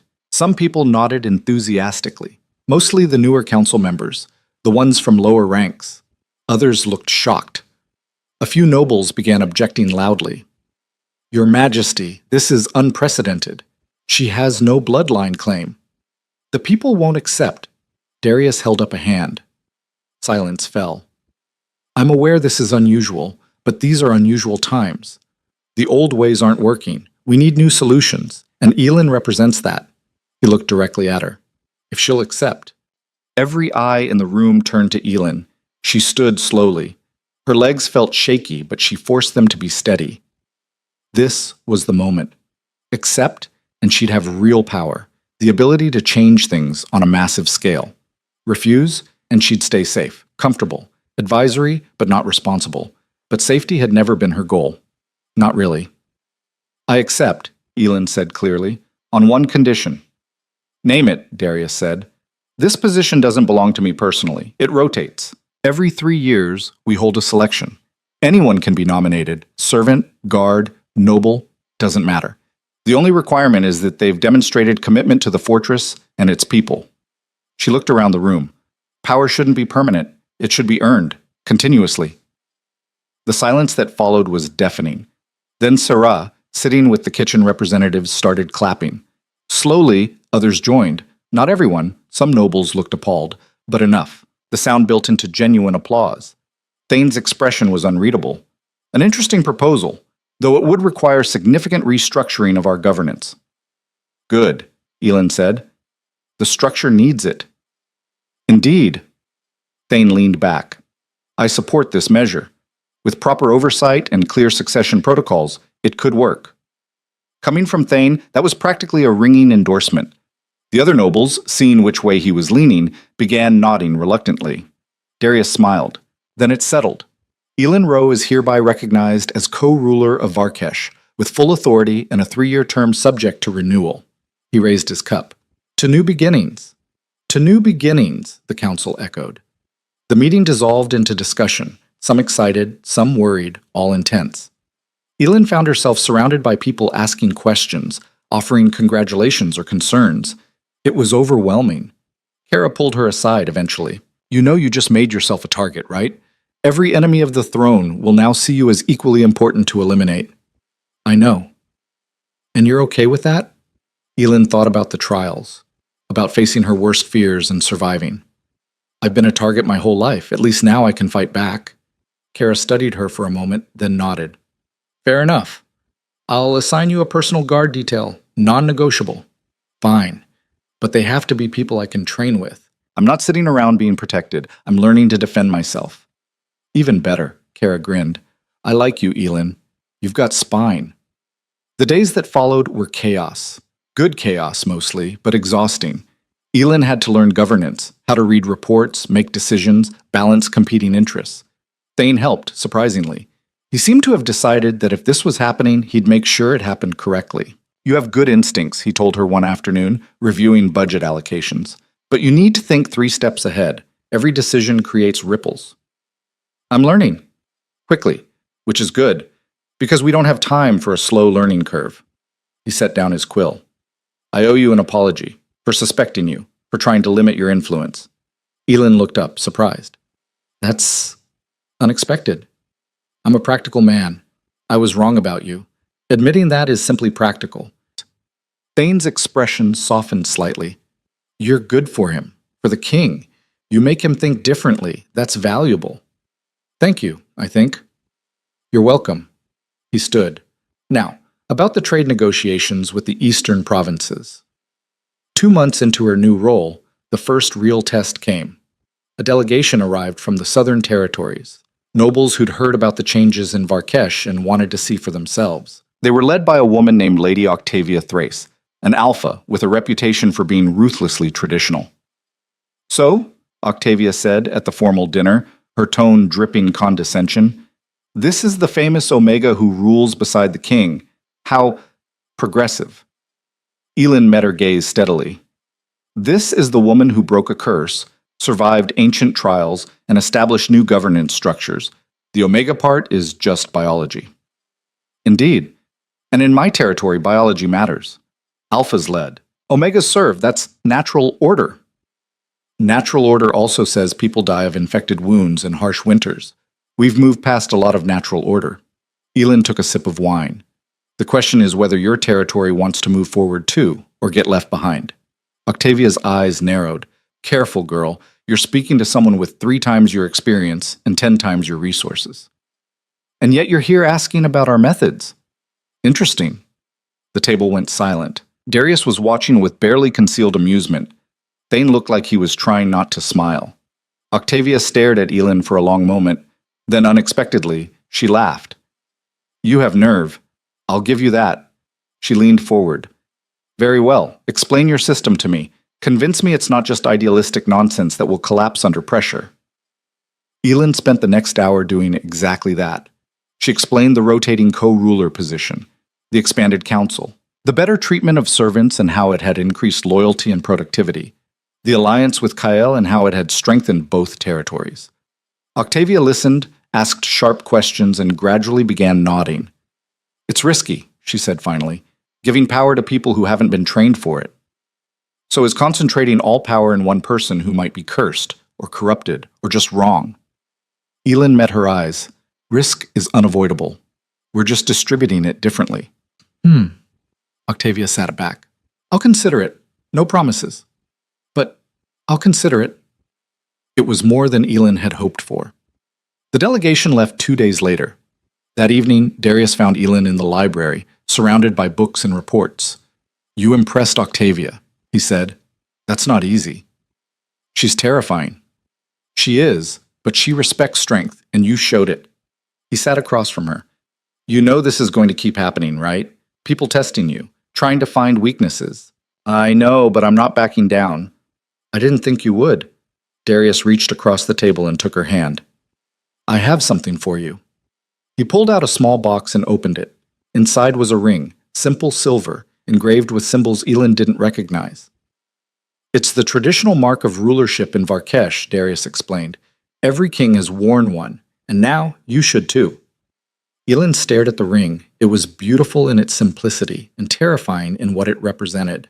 Darius, I'm not asking you to marry me, he said quickly. Not yet, anyway. Though I'm not opposed to the idea eventually. He smiled. This is just about acknowledging what you already are. A ruler, my equal, someone the fortress needs. Elin picked up the ring carefully. It was heavier than it looked. I don't know if I'm ready for this. No one's ever ready for responsibility this big. You just grow into it. He paused. But if you truly don't want it, I'll understand. We can find another way. She looked at him. At this man who'd been a stranger 6 weeks ago, who'd become an ally, then a friend, then something more, who'd given her the choice to be herself instead of forcing her into a role. I want it, Elin said. I'm terrified, but I want it. Good. Being terrified means you understand the stakes. Darius took the ring and slid it onto her finger. It fit perfectly. Now you're official. Spring came eventually, as it always did. The snow melted. Green things started growing in the fortress gardens. And Elin woke up one morning to find she'd been co-ruler for 6 months. 6 months of meetings and decisions and arguments and small victories. 6 months of changing how things worked, one policy at a time. 6 months of proving she belonged here. She stood in the courtyard, watching people prepare for the spring market.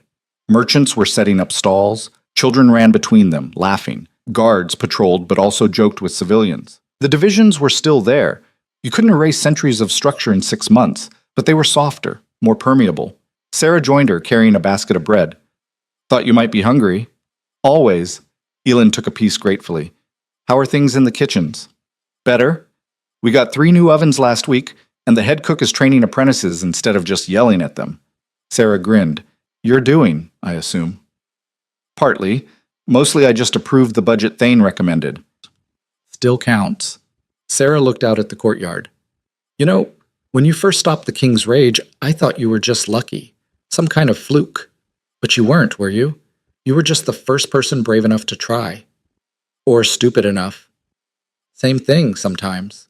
Sarah squeezed her shoulder. Thank you for everything, for showing us we didn't have to accept how things were. I didn't do it alone. No, but you started it. Sarah left to deliver the rest of her bread. Elin stood there for a while longer, feeling the spring sun on her face, feeling the fortress humming with life around her. A messenger approached. Young guard she recognized, but whose name escaped her. Co-ruler Rowe, he said nervously. You have a visitor from the eastern provinces. Says it's urgent. Send them to the council room. I'll be there shortly. The messenger nodded and ran off. Elin took a deep breath. Another crisis. Another challenge. Another chance to prove the new system worked. She found Darius in their shared office. Another change from the past months. They'd combined their workspaces to make coordination easier. We have a visitor, she said. I heard. Any idea what they want? Not yet. But when is it ever good news? Darius laughed. Fair point. Let's find out together. They walked to the council room side by side. Equal steps, equal authority. The guards opened the doors and they entered to find a young woman waiting, travel-worn, anxious, but determined. Co-rulers, she said, bowing. I'm Elena from the Eastern Plains. I've come seeking asylum. From what? Darius asked. From my pack. They rejected me for having abilities they couldn't understand, called me defective, dangerous. She looked at Elin directly. But I heard about you, about what you did here, and I thought maybe there was a place for people like us. Elin felt something tighten in her chest. This girl, standing here, asking for the same thing Elin had needed her whole life, somewhere to belong. There is, Elin said firmly. You're welcome here. We'll find you quarters, work, whatever you need. Elena's eyes filled with tears. Thank you. Thank you so much. They got her settled with housing and had Aldrich examine her abilities, some kind of empathic projection, potentially powerful. Throughout it all, Elin kept thinking about how different this was from her own experience. Elena was being welcomed, valued, given a chance. That night, lying in bed, in her suite, with Darius beside her because that's where they both wanted to be, Elin thought about how far she'd come. From the kitchens to co-ruler. From invisible to essential. From rejected to chosen. What are you thinking about? Darius asked quietly. How strange life is. 6 months ago, I was scrubbing pots and waiting to die unmourned. Now I'm making decisions that affect thousands of people. Having regrets? No, just marveling. She turned to look at him. Do you think we're actually changing things? Or just rearranging the same broken pieces? Honestly, I think it's too early to tell, but I know we're trying, and that's more than most people in our position do. He pulled her closer. We're not going to fix everything. Some problems are too deep. Some people will always resist. But we're creating space for something better to grow. That has to count for something. It does.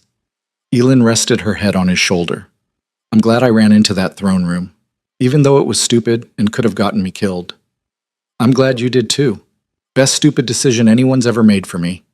They fell asleep like that, tangled together, while the fortress settled into night around them.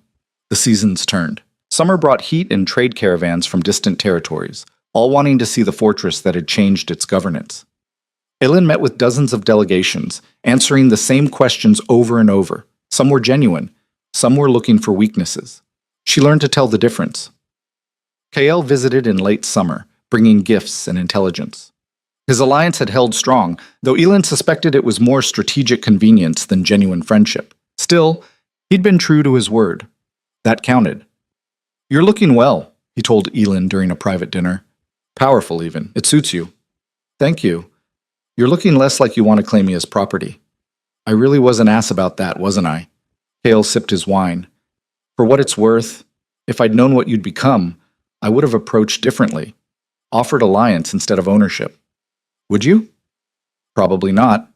I'm still learning, too. He smiled wryly. But I'm trying. That's all any of us can do. The equalization movement struck again in autumn. Not at Varkesh, they'd learned that lesson, but at a smaller territory to the west. Assassinated the ruling Alpha and tried to establish a new government by force. It failed messily, with significant casualties on both sides. This is going to get worse before it gets better, Thane said during the emergency council session. They're getting desperate, and desperate people do terrible things. Then we need to offer them another path, Elin said. Show them that change doesn't require violence, that the system can evolve. Some people don't want evolution, they want revolution. I know, but we have to try anyway. They drafted a proposal, open invitation to any territory that wanted to adopt similar governance reforms. Training, resources, support, not forcing change, but facilitating it for those who wanted it. 3 territories accepted within the first month. Not many, but a start. Winter returned, bringing with it a year of changes. The fortress held a celebration, marking 12 months since Elin had become co-ruler. The courtyard was decorated, food was plentiful, and people from every level of society mingled freely. Elin stood watching it all, feeling surreal. A year ago, she'd been invisible. Now she was being toasted by nobles and servants alike. Darius found her near the bonfire.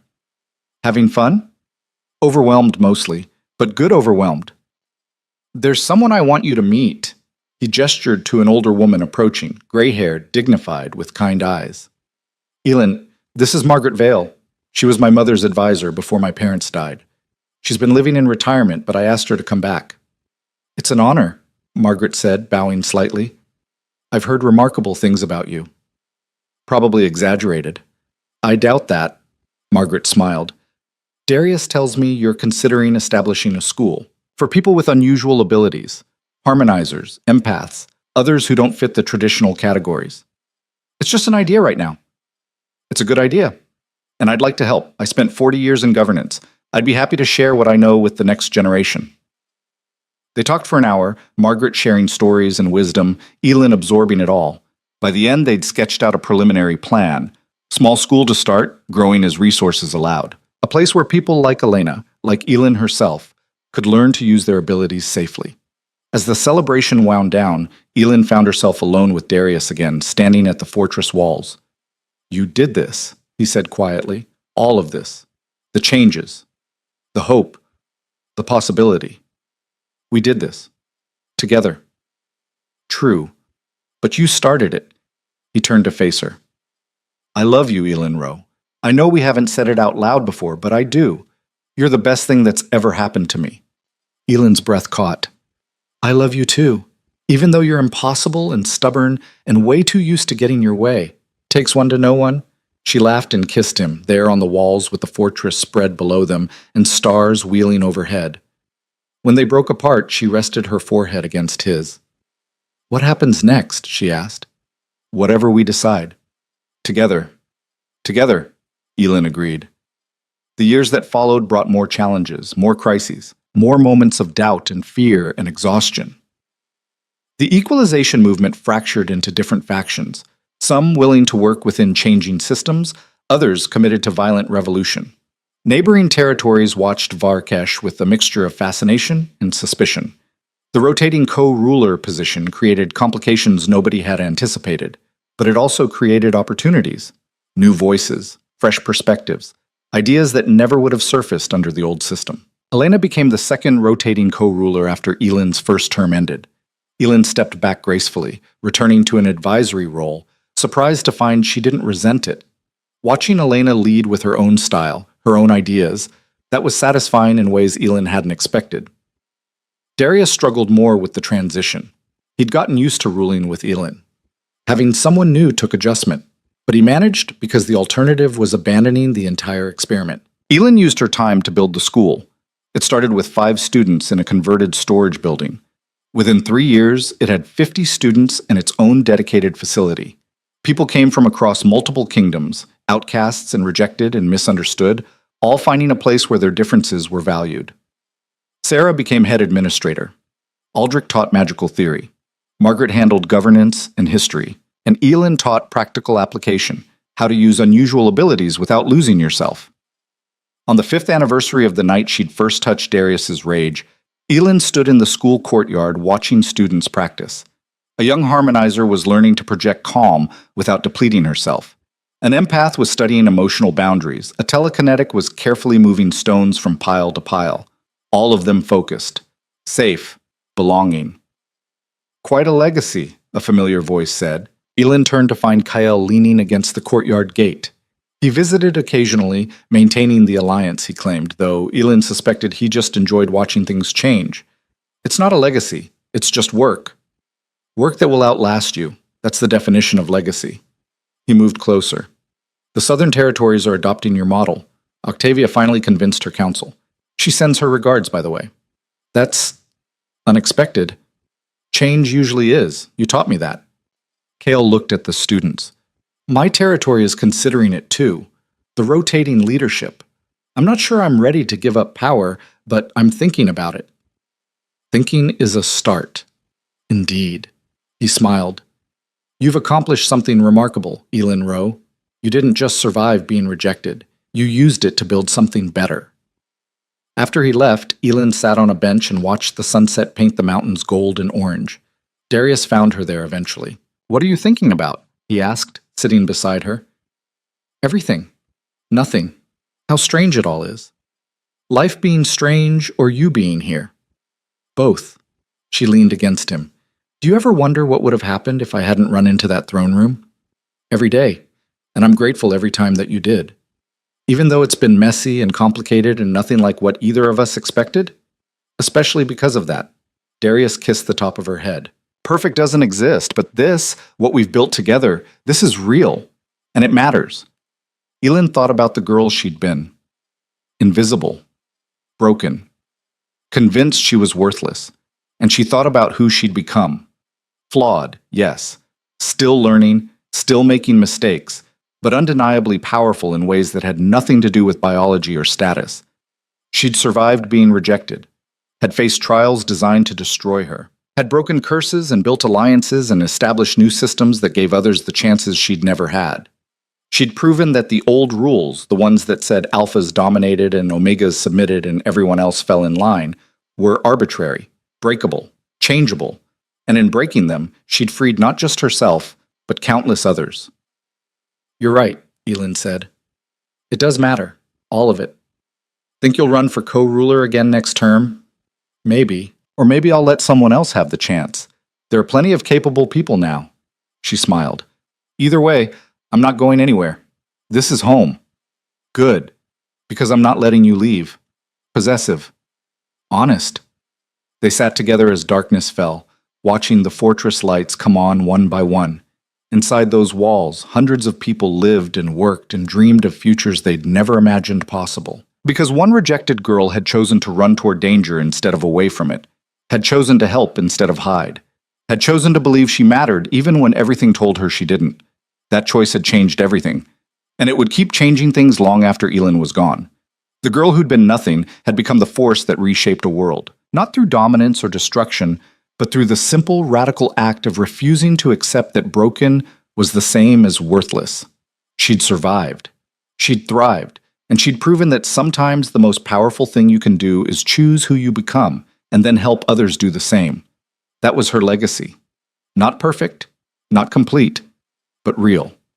And in a harsh world built on dominance and fear, real hope was the most revolutionary thing possible.